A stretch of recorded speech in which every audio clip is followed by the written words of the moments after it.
ಈ ಗುರುವಂದನ ಕಾರ್ಯಕ್ರಮದಲ್ಲಿ ವೇದಿಕೆ ಮೇಲೆ ಹಾಜರಿರ್ತಕ್ಕಂಥ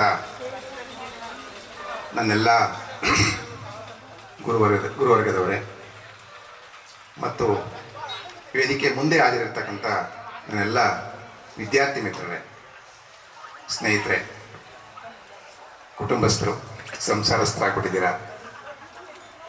ಎಲ್ಲ ಸಣ್ಣ ಸಣ್ಣ ಮಕ್ಕಳುಗಳು ಇನ್ನೂ ಜಾಸ್ತಿ ಬರ್ತಿದ್ರು ಅನಿಸುತ್ತೆ. ಭಾನುವಾರ ಆಗಿದ್ರೆ ಇವತ್ತು ಮಕ್ಕಳನ್ನೆಲ್ಲ ಸ್ಕೂಲಿಗೆ ಕಳಿಸ್ಬಿಟ್ಟು ನೀವು ಈ ಕಡೆ ಬಂದಿದ್ದೀರಾ. ಕಾಲೇಜ್ಗೆ ಹೊರಟೋಗಿದ್ದಾರೆ, ಮದುವೆ ಆಗಿದ್ದಾರೆ. ಅಷ್ಟೆಲ್ಲ ಇದ್ರೂ ಕೂಡ ನಾವು ನಿಮ್ಮನ್ನ ಇಲ್ಲಿ ಇನ್ನೂ ಕೂಡ ಸ್ಟೂಡೆಂಟ್ಸ್ ಅಂತ ಭಾವಿಸ್ಕೊಂಡಿದ್ದೀವಿ. ಯಾಕೆಂದರೆ ನೀವು ನಮ್ಮನ್ನು ಸುಮಾರು ಹಿಂದೆ ಬಹಳ ವರ್ಷ ಕರ್ಕ ಹೊರಟೋಗಿದ್ದೀರಾ ವಾಪಸ್ಸು. ಎಷ್ಟು ವರ್ಷ ನೀವೇ ಹೇಳಿದಾಗೆ ಸುಮಾರು 28 ವರ್ಷದ ಹಿಂದಕ್ಕೆ ಕರ್ಕೊಂಡೋಗಿದ್ದೀರಾ. ಹಾಗಾಗಿ ನಾವು ನಿಮ್ಮನ್ನ ಸ್ಟೂಡೆಂಟ್ಸು, ವಿದ್ಯಾರ್ಥಿಗಳೇ ಅಂತ ಕರೆದ್ರೆ ತಾವು ಅನ್ಯತಾ ಭಾವಿಸ್ಬಾರ್ದು. ಯಾಕೆಂದರೆ ನೀವೆಲ್ಲ ಈಗ ಸಂಸಾರಸ್ಥರು. ನಾನು ಅಂದ್ಕೊಂಡಿದ್ದೀನಿ ಈ ಬ್ಯಾಚಲ್ಲಿ ಇರ್ತಕ್ಕಂಥ ಎಲ್ಲರೂ ಕೂಡ ಗೃಹಸ್ಥಾಶ್ರಮ ಸೇರಿದ್ದೀರಾ. 1-2 ಎಕ್ಸೆಪ್ಷನ್ ಕೇಸ್ ಇರಬೇಕು ಮದುವೆ ಆಗದೆ ಇರೋರು, ನಮ್ಗೆ ಗೊತ್ತಿಲ್ಲ. ಹೆಣ್ಮಕ್ಳೆಲ್ಲ ಆಲ್ಮೋಸ್ಟ್ ಮದುವೆ ಆಗ್ಬಿಟ್ಟಿದ್ದೀರಾ. ಗಂಡು ಮಕ್ಕಳೆಲ್ಲ ಒಂದು 2-3 ಜನ ಉಳ್ಕೊಂಡಿರ್ಬೋದು, 4 ಜನ ಉಳ್ಕೊಂಡ್ಬಿಟ್ಟಿದ್ದೀರಾ. ಇರಲಿ, ಮದುವೆ ಆಗದೇನೂ ಸಾಧಿಸ್ಬೋದು. ನಮ್ಮ ದೇಶದಲ್ಲಿ ಸಾಕಷ್ಟು ಜನ ಮದುವೆ ಇಲ್ಲದೇ ಕೂಡ ಬ್ರಹ್ಮಚಾರಿಯಾಗಿ ಕೂಡ ಸಾಧನೆ ಮಾಡಿರೋರು ನಮ್ಮ ಕಣ್ಮುಂದೆನೇ ಇದ್ದಾರೆ. ಹಾಗಾಗಿ ಅದೇ ಅಂತಿಮ ಅಸ್ತ್ರ ಅಲ್ಲ, ವಂಶೋದ್ಧಾರ ಮಾಡಬೇಕು ಅನ್ನೋ ಒಂದೇ ಏಕೈಕ ಕಾರಣದಿಂದ ಈ ಒಂದು ಸಾಂಸಾರಿಕ ಜೀವನ ಅನ್ನೋದು ಇಂದಿನಿಂದ ಜಾರಿಗೆ ಬಂದಿದ್ದು. ಹಾಗಾಗಿ ಈಗ 4 ಜನ ಉಳ್ಕೊಂಡಿದ್ದೀವಿ, ಏನು ಇಡೋಲ್ಲಪ್ಪ ಅಂತ ಕೊರದೆ ಅವರು ಕೂಡ ಚೆನ್ನಾಗಿ ಜೀವನ ನಡೆಸ್ಬೋದು ಅನ್ನೋದಕ್ಕೆ ನಮ್ಮ ಮುಂದೆ ಸಾಕಷ್ಟು ಉದಾಹರಣೆಗಳಿವೆ. ಸ್ನೇಹಿತರೆ, ಈಗಾಗಲೇ ಎಲ್ಲರೂ ಕೂಡ ಅವರವರ ಅನುಭವವನ್ನು ಹಂಚ್ಕೊಂಡಿದ್ದಾರೆ. ನಾನು ಯತ್ತಂಬಾಡಿ ಅಂದಾಗ ನನ್ನ ನೆನಪಲ್ಲಿ ಬರ್ತಕ್ಕಂಥ ಕೇವಲ 1-2-3 ಘಟನೆಗಳನ್ನು ಮಾತ್ರ ಹೇಳ್ತಾ ನನ್ನ ಮಾತನ್ನು ಮುಗಿಸ್ತೀನಿ. ಒಂದು, ನಾನು ಯತ್ತಂಬಾಡಿಗೆ ಬಂದಾಗ ಮದುವೆ ಆಗಿರಲಿಲ್ಲ, ನಾನು ಕೂಡ ಬ್ರಹ್ಮಚಾರಿನೇ. ಆ ನಂತರ ಯತ್ತಂಬಾಡಿಗೆ ಬಂದ ಮೇಲೆ ಮದುವೆ ಆಗಿದ್ದು. ಬಂದೆ 1-2 ವರ್ಷಕ್ಕೆ ಮದುವೆ ಆಗಿದ್ರಿ. ಆಗ ಕೆಲವು ಜನ ಸ್ಟೂಡೆಂಟ್ಸ್ಗಳು ನನ್ನ ಮದುವೆಗೂ ಕೂಡ ಬಂದು ಭಾಗವಹಿಸಿದ ನನಗೆ ಜ್ಞಾಪಕ ಇದೆ. ಯಾಕೆಂದ್ರೆ ನನ್ನ ಹತ್ರ ಇನ್ನೂ ಮುಯ್ಪಟ್ಟಿ ಇದೆ.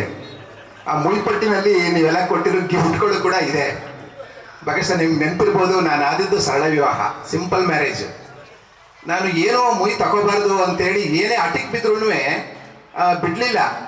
ಇಲ್ಲ, ನೀವು ತಗೊಳ್ಳೇಬೇಕು ಅಂತೇಳಿ ಎಲ್ಲರೂ ತುರುಕ್ಬಿಟ್ರು ಕೈಗೆ. ಹಾಗಾಗಿ ನೀವು ಕೂಡ ಕೊಟ್ಟಿರ್ತಕ್ಕಂಥ ಮುಯಿ ಬರೆದಿರ್ತಕ್ಕಂಥ ಚೀಟಿ ನನ್ನ ಹತ್ರ ಇನ್ನೂ ಜ್ಞಾಪಕ ಇದೆ. ವಾಪಸ್ಸು ಮದುವೆ ಕರೆದಾಗ ಹೋಗಿ ಕೊಟ್ಟಿದ್ದೀವಿ. ಈಗ ಅವರು ಭಾಳ ದಿನ ಗ್ಯಾಪ್ ಆಯ್ತಲ್ಲ ಅಲ್ಲಿ. ಮತ್ತೆ ಅಲ್ಲಿಂದ ನಾವು ಶಾಲೆಗೆ ಬಂದಾಗ ನಮ್ಮ ಪರಶಿವಮೂರ್ತಿಯವರು ಹೇಳಿದಾಗೆ ಟೀಚರ್ ಸಂಖ್ಯೆ ಕಡಿಮೆ ಇತ್ತು. ನಿಮ್ಗೆ ಗೊತ್ತಿರಲಿ, 3 ವರ್ಗದ ಶಿಕ್ಷಕರನ್ನ ಭಾಗಶಃ ವಿದ್ಯಾರ್ಥಿಗಳು ಇಷ್ಟಪಡೋದು ತುಂಬ ಕಷ್ಟ. ಅದು ಒಂದು PE ಟೀಚರ್ಸ್ ಅವ್ರು ಹೇಳಿದಾಗೆ, ಎರಡನೇದು ಈ ಇಂಗ್ಲೀಷ್ ಮತ್ತು ಹಿಂದಿ ಪಾಠ ಮಾಡೋ ಶಿಕ್ಷಕರು, 3ನೇ ವರ್ಗ ಗಣಿತ ಮಾಡೋ ಪಾಠ ಮಾಡೋ ಶಿಕ್ಷಕರು. ನಾನು ಗಣಿತದ ಮೇಷ್ಟ್ರು, ಹೇಳಿ ಕೇಳಿ. ಮೊದಲೇ ಗಣಿತ ಕಷ್ಟ ಅಂತ ವಿದ್ಯಾರ್ಥಿಗಳ ತಲೆಗೆಲ್ಲ ತುಂಬಿಟ್ಟಿರ್ತಾರೆ. ನಾವು ಬೇರೆ ಬಂದವರು A+B² ಅಂತ ಸ್ಟಾರ್ಟ್ ಮಾಡ್ಬಿಡ್ತೀವಿ. ಪಾಪ ವಿದ್ಯಾರ್ಥಿಗಳಿಗೆ ಆಗ ಇಲ್ಲ ಇದ್ದದ್ದೆಲ್ಲ ಒಂದೇ ದಾರಿ. ಏನು ಗುರುಗಳು ಕೊಡ್ತಾ ಇದ್ರು ನೋಟ್ಸು, ಅದೇ ಪರಮ ಪವಿತ್ರ. ಆಗ ಅದೇ ಬೈಬಲ್ಲು, ಅದೇ ಕುರಾನು, ಅದೇ ಮಹಾಭಾರತ. ನಾವು ಕೂಡ ಕಲ್ತದ್ದು ಹಾಗೇನೆ. ಇನ್ನೇನು ಬೇರೆ ಸೋರ್ಸಸ್ ಏನು ಇರಲಿಲ್ಲ, ಹೊರಗಡೆ ಎಲ್ಲೇ ಹುಡುಕೋದು ಏನೂ ಸಿಗ್ತಿರ್ಲಿಲ್ಲ. ಆಗ ನಮ್ಮ ಕಾಲದಲ್ಲಿ ಏನು ನೋಟ್ಸ್ ಕೊಡ್ತಿದ್ರೋ ಆ ನೋಟ್ಸನ್ನೇ ಓದ್ಕೊಳ್ಳೋದು, ಅದನ್ನೇ ಎಕ್ಸಾಮ್ನಲ್ಲಿ ಪ್ರೆಸೆಂಟ್ ಮಾಡಿ ಒಳ್ಳೊಳ್ಳೆ ಮಾರ್ಕ್ಸ್ ತಗೊಂಡಿರುವಂಥದ್ದು ಮಾತ್ರ ನಮ್ಗೆ ನೆನಪಿರುವಂಥದ್ದು. ಅದನ್ನೇ ನಾವು ಕೂಡ ಮುಂದುವರ್ಸ್ಕೊಂಡು ಬಂದ್ವಿ. ಆದರೆ ಬಹುಶಃ ನೀವು ಈಗೆಲ್ಲ ಆಗ ಬಂದಾಗ ನಾನು ಗಣಿತ ತಗೊಂಡಿದ್ದೆ. ಆಗ ವಿದ್ಯಾರ್ಥಿಗಳು ಸ್ವಲ್ಪ ವಿಜ್ಞಾನ ಪೂರ್ತಿ ನಮ್ಮ ನಂಜುಂಡಸ್ವಾಮಿ ಪಾಠ ಮಾಡ್ತಾ ಇದ್ರು. ಆಗ ಒಂದು ಹುಡುಗೋದು ಇಂಗ್ಲೀಷ್ ಪಾಠ ಮಾಡೋರು ಯಾರು ಅನ್ನೋ ಪ್ರಶ್ನೆ ಬಂದಾಗ ನಾನು 1 ವರ್ಷದ ಮಟ್ಟಿಗೆ SSLC ವಿದ್ಯಾರ್ಥಿಗಳಿಗೆ ಇಂಗ್ಲೀಷ್ ಪಾಠನ ಕೂಡ ತಗೊಂಡಿದ್ದೆ. ಆ ಇಂಗ್ಲೀಷ್ ಪಾಠ ತಗೊಂಡಾಗ ನಮಗೆ ಒಂಥರ ಏನು ಉತ್ಸಾಹ, ಏನಾದರೂ ಮಾಡಿ ಸಾಂಸ್ಕೃತಿಕ ಕಾರ್ಯಕ್ರಮ ಮಾಡಬೇಕು, ಅದನ್ನು ಸ್ಟೇಜ್ ಮೇಲೆ ಪ್ರೆಸೆಂಟ್ ಮಾಡಬೇಕು ಅಂತ ಹೇಳಿದಾಗ ಯತ್ತಂಬಾಡಿ ಸ್ವಲ್ಪ ಸಾಂಸ್ಕೃತಿಕ ಕಾರ್ಯಕ್ರಮಗಳು ಜಾಸ್ತಿ ನಡೀತಿರಲಿಲ್ಲ. ನಾನು ಮೊದಲ ಹುದ್ದೆ ಸಕಲೇಶ್ವರ ತಾಲೂಕು ಉಚ್ಚಂಗಿ ಅಂತ ಒಂದು ಗ್ರಾಮ, ಅಲ್ಲಿಂದ ನಾನು ಟ್ರಾನ್ಸ್ಫರ್ ತಗೊಂಡು ಬಂದಿದ್ದು. ಸಾಮಾನ್ಯವಾಗಿ ಯತ್ತಂಬಾಡಿ ಅಂದರೆ ಎಲ್ಲ ಪನಿಷ್ಮೆಂಟ್ ಅಂತಾರೆ. ಆದರೆ ನಮ್ಮ ಭೀಮನಾಯ್ಕ ಸರ್ ಹೇಳಿದಾಗೆ ನಾನು ಇಷ್ಟಪಟ್ಟೆ ಬಂದಿದ್ದು. ಯಾಕೆಂದರೆ ಟ್ರಾನ್ಸ್ಫರ್ ತಗೊಂಡು ನಮ್ಮೂರು ಪಕ್ಕ ಅಂತ, ನಮ್ಮೂರು ಸ್ವಂತ ಊರು ಸಾಮಂದಿಪುರ. ಸೊ ಹಾಗಾಗಿ ನನ್ನ ಪಕ್ಕದೂರು ಅಂತೇಳಿ ನಾನು ಅಲ್ಲಿಗೆ ಟ್ರಾನ್ಸ್ಫರ್ ತಗೊಂಡು ಬಂದೆ. ಸೊ ಆ ನಂತರ ಅಲ್ಲಿ ಒಂದು ಸಾಂಸ್ಕೃತಿಕ ಕಾರ್ಯಕ್ರಮ ಸಕಲೇಶ್ವರ ತಾಲೂಕಲ್ಲಿ ತುಂಬ ಚೆನ್ನಾಗಿ ನಡೀತಾ ಇತ್ತು. ಆಗ ನಾನು ಬಂದು ನಂಜನ ಸ್ವಾಮಿ ಅವರಿಗೆ ಹೇಳಿದೆ, ಸಾಂಸ್ಕೃತಿಕ ಕಾರ್ಯಕ್ರಮ ಸ್ವಲ್ಪ ಮಾಡೋಣ ಅಂತ. ಏನು ಮಾಡ್ತಿದ್ರು, ಜಸ್ಟ್ ಸ್ವತಂತ್ರ ದಿನಾಚರಣೆ ಮತ್ತು ಗಣರಾಜ್ಯೋತ್ಸವದಲ್ಲಿ ಜಸ್ಟ್ ಬಾವುಟವನ್ನು ಹೇಳಿಬಿಟ್ಟು ಒಂದೆರಡು ಭಾಷಣ ಮಾಡಿಬಿಟ್ಟು ಅಷ್ಟಕ್ಕೆ ಮಾತ್ರ ಸೀಮಿತ ಆಗ್ತಾ ಇತ್ತು.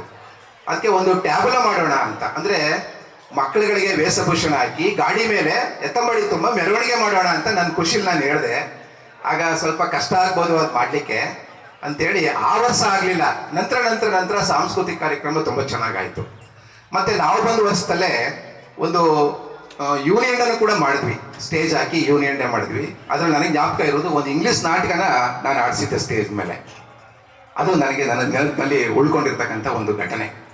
ಮತ್ತು ಸ್ವತಃ ನಾವೇನೇ ಪಾತ್ರಧಾರಿಗಳಾಗಿ ಒಂದು ಪಾತ್ರ ಮಾಡಿದ್ವಿ. ನಾನು, ನಂಜುನ್ ಸ್ವಾಮಿ ಮತ್ತು ಶಿವಣ್ಣ ಅಂತ ಹಿಂದಿ ಟೀಚರ್ಸ್. ಇವತ್ತು ಬರಲಿಲ್ಲ ಅವರು ತುಂಬ ದೂರ ಚಿತ್ರದುರ್ಗದಲ್ಲಿ ಬ್ಯಾಂಕ್ ಕೆಲಸದಲ್ಲಿದ್ದಾರೆ.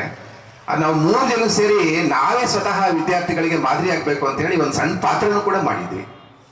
ಸೊ ಅದೊಂದು ನೆನಪು ನನಗೆ ಎತ್ತಂಬಾಡಿ ಅಂದಾಗ ಕಾಡ್ತಕ್ಕಂಥದ್ದು. ವಿದ್ಯಾರ್ಥಿಗಳೇ, ಆತ್ಮೀಯರೇ, ಈಗ ನೀವೇನೀಗ ಈ ಗುರುವಂದನ ಕಾರ್ಯಕ್ರಮ ಅಂತ ಮಾಡ್ಕೊಂಡಿದ್ದೀರೋ, ಗುರುವಿಗೆ ನೀವೇನು ಇಷ್ಟು ಭಕ್ತಿಯನ್ನು ತೋರ್ತಾ ಇದ್ದೀರೋ, ಇದು ನೀವೇನು ಮಕ್ಕಳು ಅಂತ ಹೇಳಿದ್ರು, ಆ ಮಕ್ಕಳುಗಳು, ಆ ಚಿಕ್ಕ ಚಿಕ್ಕ ಪುಟಾಣಿಗಳ ನಡುವೆ ಈ ಕಾರ್ಯಕ್ರಮ ಆದರೆ ಈ ಸಂಸ್ಕಾರ ಇನ್ನೂ ಮುಂದುವರಿಯುತ್ತೆ. ಅದೇ ದೃಷ್ಟಿಯಿಂದ ಈ ಪ್ರೈವೇಟ್ ಸ್ಕೂಲಲ್ಲೆಲ್ಲ ಏನು ಮಾಡ್ತಾರೆ, ಗುರುವಂದನೆ ಜೊತೆಗೆ ಮಾತೃವಂದನೆ ಅಂತ ಮಾಡಿಸ್ತಾರೆ. ಅಂದರೆ ತಂದೆ ತಾಯಿಗಳಿಗೆ ನಾವು ನಮಸ್ಕಾರ ಮಾಡೋದೇ ಕಡಿಮೆ ಆಗಿಬಿಟ್ಟಿದೆ. ಹಿಂದೆ ಯಾವುದೇ ಕೆಲಸಕ್ಕೆ ಹೋದ್ರೂ ತಂದೆ ತಾಯಿ ಆಶೀರ್ವಾದ ತಗೊಂಡು ನಾವು ಬೇರೆ ಕೆಲಸಗಳಿಗೆ ಹೋಗ್ತಾ ಇದ್ವಿ. ಆದರೆ ಈಗ ಅದೆಲ್ಲ ಎಲ್ಲೂ ಆ ಸಂಸ್ಕೃತಿನೇ ಕಡಿಮೆ ಆಗಿ ಹೋಗಿರೋದ್ರಿಂದ ಕಾನ್ವೆಂಟ್ಗಳಲ್ಲಿ ಆ ಕೆಲಸ ಮಾಡ್ತಾ ಇದ್ದಾರೆ. ಏನು, ತಾಯಂದಿರ ಸಭೆ ಅಂತ ಮಾಡೋದು, ತಾಯಂದಿರನ್ನ ಶಾಲೆಗೆ ಕರೆಸೋದು, ಆ ತಾಯಂದಿರನ್ನ ಸ್ಟೇಜ್ ಮೇಲೆ ಕೂರಿಸಿ ಆ ಸಂಬಂಧಪಟ್ಟಂಥ ಮಕ್ಕಳುಗಳು ಅವರು ಪಾದವನ್ನು ತೊಳೆದು ನಮಸ್ಕಾರ ಮಾಡುವಂಥದ್ದು, ಇಂತಹ ಕಾರ್ಯಕ್ರಮವನ್ನು ನೀವು ಕೂಡ ಕೆಲವು ಕಡೆ ನೋಡಿರ್ತೀರ. ಅದನ್ನು ಮಾತೃವಂದನಾ ಕಾರ್ಯಕ್ರಮ ಅಂತ ಕರೀತಾರೆ. ಅಂಥ ಕಾರ್ಯಕ್ರಮಗಳು ಗುರುವಂದನಾ ಕಾರ್ಯಕ್ರಮಕ್ಕೆ ಪರ್ಯಾಯವಾಗಿರ್ತವೆ. ಮುಂದಿನ ಈ ಸಂಸ್ಕಾರ ಮುಂದಿನ ಜನರೇಷನ್ ತಗೊಂಡೋಗುತ್ತೆ. ಅದು ಮುಂದಿನ ಪೀಳಿಗೆಗೆ ಇಂಥ ಒಂದು ಉತ್ತಮ ಕಾರ್ಯಕ್ರಮವನ್ನು ತಗೊಂಡೋಗ್ತಕ್ಕಂಥ ಕಾರ್ಯಕ್ರಮ. ಅಂಥ ಕಾರ್ಯಕ್ರಮ ಇವತ್ತು ನೀವು ನಡೆಸ್ತಾ ಇದ್ದೀರಾ. ಈಗಾಗಲೇ ನಮ್ಮ ಮಂಜುನಾಥ ಸರ್ ಹೇಳಿದ ಹಾಗೆ, ಈಗ ಗುರುವೇ ಗುಲಾಮನಾಗುವ ತನಕ ದೊರೆಯದಣ್ಣ ಮುಕುತಿ ಅನ್ನೋದು ಒಂದು ಗಾದೆ ಮಾತು. ಇವಾಗೆಲ್ಲ ಗಾದೆ ಸುಳ್ಳಾಗ್ಬಿಟ್ಟಿದೆ. ನೀವೆಲ್ಲೇ ಹೋದರೂ ಗಾದೆನೇ ಸುಳ್ಳಾಗ್ತಾ ಇದೆ.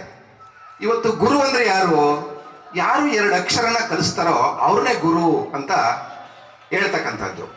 2 ಅಕ್ಷರ ನಾವು ಎಲ್ಲೆಲ್ಲಿ ಕಲಿತಾ ಇದ್ದೀವಿ ಇವತ್ತು ಹೇಳಿದ್ರು.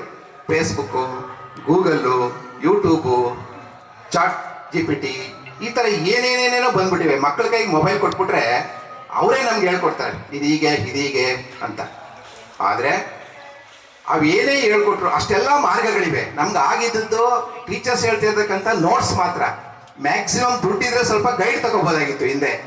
ಆದರೆ ಈಗ ಅದ್ರ ಯಾವ ಅವಶ್ಯಕತೆನೂ ಇಲ್ಲ. ಮಕ್ಕಳುಗಳನ್ನ ನೋಟ್ಸ್ ಬರ್ಕೊಳ್ಳಿ ಅಂದರೆ, ಸರ್ ಬೇಕಿಲ್ಲ ಸರ್, ಗೂಗಲಲ್ಲಿ ನೋಟ್ ಬರ್ಕೊಳ್ತೀವಿ, ವಾಟ್ಸಪ್ಪಲ್ಲಿ ಕಳಿಸಿದ್ದಾರೆ ಸರ್, PDF ಫಾರ್ಮೇಟಲ್ಲಿ ಇದೆ ಸರ್ ಅಂತ ಮಕ್ಕಳುಗಳು ಹೇಳ್ತಾರೆ. ನೋಡಿ, ನೀವು ಕಾರ್ಯಕ್ರಮ ಶುರುವಾಗಿ ಸುಮಾರು 2.5 ಗಂಟೆ ಆಯಿತು. ನಿಮ್ಮ ತಲೆಮಾರಿನವರು ನಾವು ಹೇಳ್ತಕ್ಕಂಥ ಮಾತನ್ನು ಎಷ್ಟು ಗಂಭೀರವಾಗಿ ಕೇಳ್ತಾ ಇದ್ದೀರಾ. ಯಾರು ಕೂಡ ಎದ್ದು ಓಡಾಡೋದನ್ನ ನೋಡಲೇ ಇಲ್ಲ. ಆದರೆ 45 ನಿಮಿಷ ಈಗಿನ ವಿದ್ಯಾರ್ಥಿಗಳನ್ನ ಒಂದು ತರಗತಿಯಲ್ಲಿ ಕೂರಿಸೋದೇ ಕಷ್ಟ ಆಗ್ಬಿಟ್ಟಿದೆ. ಅದೇ ಚಾಲೆಂಜು. ಈಗ ನಾನು ಕೆಲಸ ಮಾಡ್ತಿರ್ತಕ್ಕಂಥ ಶಾಲೆ ಮೈಸೂರು ನಗರ.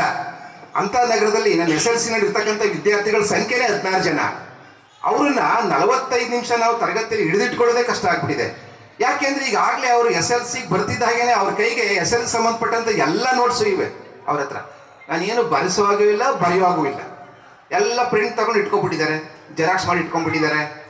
ಸುಮ್ಮನೆ ಕೂತ್ಕೋಬೇಕು, ಅಟೆಂಡೆನ್ಸ್ಗೋಸ್ಕರ ಕೂತ್ಕೋಬೇಕು. ಆ ಥರ ಆಗ್ತಾ ಇದೆ. ತುಂಬ ಕಷ್ಟ ಆಗ್ತಾ ಇದೆ. ಆದರೆ ಗುರುವಿನ ಸ್ಥಾನವನ್ನು ಈ ಹೇಳ್ತಕ್ಕಂಥ ಈ ವಾಟ್ಸಪ್ಪು, ಚಾಟು, ಬೂಟು ಏನು ಹೇಳಿದ್ವಲ್ಲ, ಇವ್ಯಾವು ಕೂಡ ಗುರುವಿನ ಸ್ಥಾನವನ್ನು ತುಂಬಲಿಕ್ಕೆ ಪರ್ಯಾಯವಾದಂಥ ಮಾರ್ಗ ಅಲ್ಲವೇ ಅಲ್ಲ. ಅದು ಹೇಳ್ಬೋದು, ಒಂದು ಕ್ವಶನ್ಗೆ ಉತ್ತರ ಹೇಳ್ಬೋದು ಅದು. ಆದರೆ ಅದಕ್ಕೆ ಮಾನವೀಯತೆ ಆಗಲಿ, ಅಂತಃಕರಣೆ ಆಗಲಿ, ಯಾಕಪ್ಪ ನಿನಗೆ ಹೊಟ್ಟೆ ನೋಯ್ತಾ ಇದೆಯಾ, ಕಷ್ಟ ಬೀಳ್ತಾ ಇದೆಯಲ್ಲ, ಸರಿಯಾಗಿ ಕೂತ್ಕೊಳ್ಳೋಕೆ ಆಗ್ತಾ ಇಲ್ವಾ ಅನ್ನುವಂಥದ್ದನ್ನ ನಾವು ಮಾನವೀಯತೆಯಿಂದ ಹೇಳ್ತೀವಿ. ಅದನ್ನು ಆ ಗೂಗಲ್ ಆಗಲಿ, ವಾಟ್ಸಪ್ ಆಗಲಿ, ಚಾಟ್ ಬುಕ್ ಆಗಲಿ, ಯೂಟ್ಯೂಬ್ ಆಗಲಿ ಹೇಳಲಿಕ್ಕೆ ಆಗೋದಿಲ್ಲ. ಹಂಗಾಗಿ ಅಷ್ಟೋ ಇಷ್ಟೋ ಇವತ್ತು ಗುರು ಅನ್ನೋ ಒಂದು ಸ್ಥಾನ ಉಸಿರಾಡ್ತಾ ಇದೆ. ಅದು ಉಸಿರಾಡ್ತಾ ಇದೆ ಅನ್ನೋದಕ್ಕೆ ಕಾರಣನೇ ನಮ್ಮಲ್ಲಿರ್ತಕ್ಕಂಥ ಹ್ಯುಮ್ಯಾನಿಟಿ, ಮಾನವೀಯತೆ. ಸೊ ಈ ಒಂದು ನಿಟ್ಟಿನಲ್ಲಿ ಈ ಒಂದು ಸಂಸ್ಕಾರ ಇನ್ನೂ ಮುಂದುವರಿಬೇಕು ಅನ್ನೋದಾದರೆ ತಾವೆಲ್ಲರೂ ಕೂಡ ಇಂಥ ಕಾರ್ಯಕ್ರಮಕ್ಕೆ ಚಿಕ್ಕ ಚಿಕ್ಕ ಮಕ್ಕಳನ್ನ ಕರ್ಕೊಂಡ್ಬಂದರೆ ಆ ಜನ್ರೇಷನ್ ನೋಡಿ ನೋಡಿ ಕಲಿತಾ ಹೋಗ್ತಾರೆ. ನಾವು ಹೇಳೋದನ್ನ ಇವತ್ತು ಯಾರೂ ಕಲಿಯೋದಿಲ್ಲ, ಅವರು ನೋಡೋದನ್ನ ಮಾತ್ರ ಕಲಿಯೋದು. ಸೊ ಹಾಗಾಗಿ ಈ ಒಂದು ಕಾರ್ಯಕ್ರಮದಲ್ಲಿ ಇವತ್ತು ಎಲ್ಲರೂ ನಮ್ಮನ್ನು ಕರೆಸಿದ್ದೀರಾ. ಇನ್ನೂ ಸಾಕಷ್ಟು ಮಾತನಾಡಬೇಕು ಅಂತ ಒಳಗಡೆಯಿಂದ ಒದ್ಕೊಂಡು ಬರ್ತಾ ಇದೆ. ಆದ್ರೆ ಪಾಪ ನೀವು ಮನಸ್ಸಲ್ಲಿ ನಮ್ಮ ಹಾಗೆ ಎಷ್ಟೊತ್ತು ಅಂತ ನೀವು ಕೇಳಿಸ್ಕೊಳ್ಳೋಕೆ ಸಾಧ್ಯ? ಇಷ್ಟೊತ್ತು ನಮ್ಮನ್ನ ಸಹಿಸ್ಕೊಂಡಿದ್ದೀರಾ, ಕೇಳ್ಕೊಂಡು ಸರ್. ಸೊ ಹಾಗಾಗಿ ನಮಗೆ ಮುಖ್ಯವಾಗಿ ಭೀಮಾ ನಾಯಕ್ ಸರ್ ಅವರು ನಾವು ವೃತ್ತಿಗೆ ಬಂದಾಗ ನಾವು ಹೊಸಬ್ರು, ಈಗಾಗಲೇ ಹೇಳ್ತೀನಿ, ನನ್ನ ಮದುವೆ ಆಗದೇ ಇದ್ದಂಥ ಕಾಲದಲ್ಲಿ ನಾವು ಪರಿಚಯ ಆದಂಥವ್ರು. ಆವಾಗ ಭೀಮಾ ನಾಯಕ್ ಸರ್ ಅವರು ತುಂಬ ಸಜ್ಜನರು ಮತ್ತು ಮುಖ್ಯವಾಗಿ ಮೇಧಾವಿಗಳು ಹಾಗೂ ಕಷ್ಟ ಅಂದರೆ ಏನು ಅಂತ ತಿಳ್ಕೊಂಡು ಬಂದಿದ್ದಂಥ ವ್ಯಕ್ತಿ. ಅವ್ರ ಮುಖ್ಯ ಶಿಕ್ಷಕರು. ನಾವು ಹುಡುಗರಂಗೆ ಆಟ ಆಡಿ ಅವ್ರ ಮೇಲೆ ಅವ್ರನ್ನೇ ಒಂದೊಂದು ಸಾರಿ ಸರ್ ನೀವು ಮಾಡೋದು ಸರಿ ಇಲ್ಲ ಅಂತೆಲ್ಲ ಹೇಳಿದಾಗ ಅವರನ್ನೆಲ್ಲ ಸಹಿಸ್ಕೊಂಡು ನಮಗೂ ಕೂಡ ಬುದ್ಧಿ ಹೇಳ್ತಾ ಇದ್ರು. ಅಂಥ ಒಂದು ನಡುವೆ ನಾವು ಕೆಲಸವನ್ನು ಮಾಡಿದ್ವಿ. ಎರಡನೇದಾಗಿ ನಮ್ಮ ನಂಜುಂಡ ಸ್ವಾಮಿಯವರಂತೂ ಎತ್ತಂಬಾಡಿ ಅಂದರೆ ನಂಜುಂಡ ಸ್ವಾಮಿ, ನಂಜುಂಡ ಸ್ವಾಮಿ ಅಂದರೆ ಎತ್ತಂಬಾಡಿ ಹಾಗಾಗಿದೆ. ಮತ್ತು ಅದ್ರ ನಡುವೆ ನಮ್ಮ ಪರಶಿವಮೂರ್ತಿಯವರು ಈಗಾಗಲೇ ಹೇಳಿದಾಗೆ ನಾನು ಇಂಗ್ಲೀಷ್ ಪಾಠವನ್ನು 1 ವರ್ಷ ಮಾಡಿದೆ. ಅದ್ರ ಮುಂದುವರ್ಸಕ್ಕೆ ಅವ್ರು ಬಂದ್ರಲ್ಲ, ನಿಮ್ಮ ಮಾತನ್ನ ಚೆನ್ನಾಗಿ ಕೇಳ್ತಾರೆ, ನಿಮ್ಗೆ ಎದುರುಗೋತಾರೆ ಮಕ್ಕಳು, ಓದ್ತಾರೆ ಅಂತೇಳಿ ಇಂಗ್ಲೀಷನ್ನು ಅವ್ರ ತಲೆಗೆ ಕೊಟ್ವಿ. ಹಾಗಾಗಿ ಆ ಇಂಗ್ಲೀಷನ್ನು ಅವ್ರು ಪಾಠ ಮಾಡಿ 100% ರಿಸಲ್ಟನ್ನು ಶಾಲೆಗೆ ಕೊಟ್ಟಿದ್ದೆ ಅಂತ ಹೇಳಿದರು. ಅದು ನಿಜವಾಗ್ಲೂ ಹೆಮ್ಮೆ ವಿಚಾರ. ಸೊ ಇಂಥ ಎಲ್ಲ ಘಟನೆ ಕೂಡ ನಮಗೆ ನೆನಪಾಗ್ತಾ ಇದೆ. ಅದ್ರ ನಡುವೆ ನೀವೇನು ನಿಮ್ಮ ಬಾಲ್ಯದಲ್ಲಿ 1ರಿಂದ 7ನೇ ತರಗತಿ ಗಂಟ ಪಾಠ ಮಾಡಿರ್ತಕ್ಕಂಥ ಎಲ್ಲ ಮಹನೀಯರಿದ್ದಾರೆ.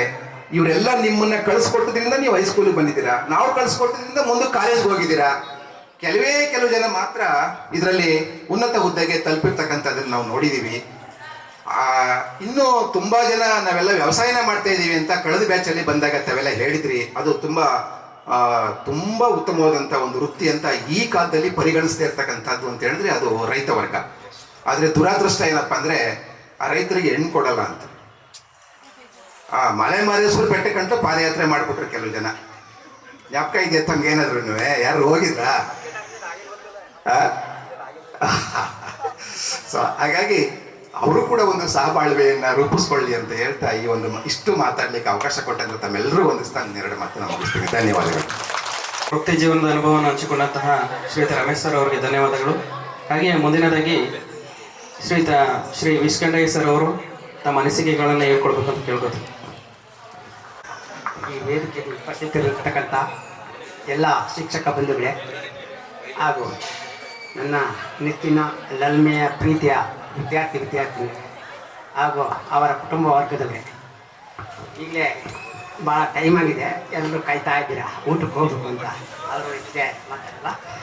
ನಾವು ಇಲ್ಲಿಗೆ ಕೆಲಸಕ್ಕೆ ಫಸ್ಟೇ ಎತ್ತಂಬಾಡಿ ಶಾಲೆಗೆ 5/6/85ರಲ್ಲಿ ಬಂದು ಫಸ್ಟ್ ಪಾಯಿಂಟು ಅಲ್ಲಿ ಬಂದು ನಾವು ಬಂದಾಗ ಬರೀ 4 ಜನ ಶಿಕ್ಷಕರು. ಶಶಿಕಲಾ ಮೇಡಮ್ ಒಬ್ಬರಿದ್ದರು, ಮತ್ತು ನಮಗೆ ಪೂರ್ತಿಯಾಗಿ ಕರಿಸಿದೇಗೌಡರು ಅಂತ ನಿಮ್ಮೂರವರು ಎಸ್.ಎಮ್ ಆಗಿ, ಮತ್ತು ಕೆಂಪೇಗೌಡ ಮಾತ್ರ ಇಲ್ಲ ಈಗ, ಅವರಿದ್ದರು. ನಾವು 4 ಜನ 280-290 ಜನ ಮಕ್ಕಳು ಭಾಳ ಕಷ್ಟಪಟ್ಟು ನಮಗೆ ತಿಳಿಸೋದನ್ನ ಹೇಳ್ಕೊಟ್ಟಿದ್ದೀವಿ. ಸುಮಾರು ಮಕ್ಕಳಿಗೆ ನಾನು ಈಗಲೂ ಬೇಸರ ಆಯ್ತದೆ ಬೈಕೊಂಡಿರ್ತಾರೆ. ಸುಮಾರು ಮಕ್ಕಳಿಗೆ ಕಲೀಲಿ, ಚೆನ್ನಾಗಿ ಓದಲಿ ಅನ್ನೋ ಉದ್ದೇಶಕ್ಕೆ ಸುಮಾರು ಮಕ್ಕಳಿಗೆ ಹೊಡೆದಿದ್ದೀನಿ. 15 ವರ್ಷದಲ್ಲಿ ಸರ್ವೀಸಲ್ಲಿ ನಾನು 99ರಲ್ಲಿ ಟ್ರಾನ್ಸ್ಫರ್ ಆದೆ.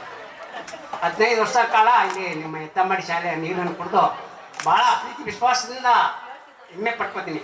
ಒಬ್ಬರಾರು ಬಂದು ನಮ್ಮ ಶಾಲೆಗೆ ನೀವು ನಮ್ಮ ಮಕ್ಕಳಿಗೆ ಹೊಡೆದ್ರು, ಯಾಕೆ ಹೊಡೆದ್ರಿ ಅಂತ ಇದುವರೆಗೂ 15 ವರ್ಷದಲ್ಲಿ ಒಬ್ಬರೂ ಬಂದು ಕೇಳಲಿಲ್ಲ ಅಂತ. ಇದು ಅಷ್ಟು ಸಹೃದಯ ಉಳ್ಳವಂಥ ಎತ್ತಂಬಾಡಿ ಶಾಲೆಯಲ್ಲಿ ನಾನು ವರ್ಕನ್ನು ಮಾಡಿದ್ದೀನಿ.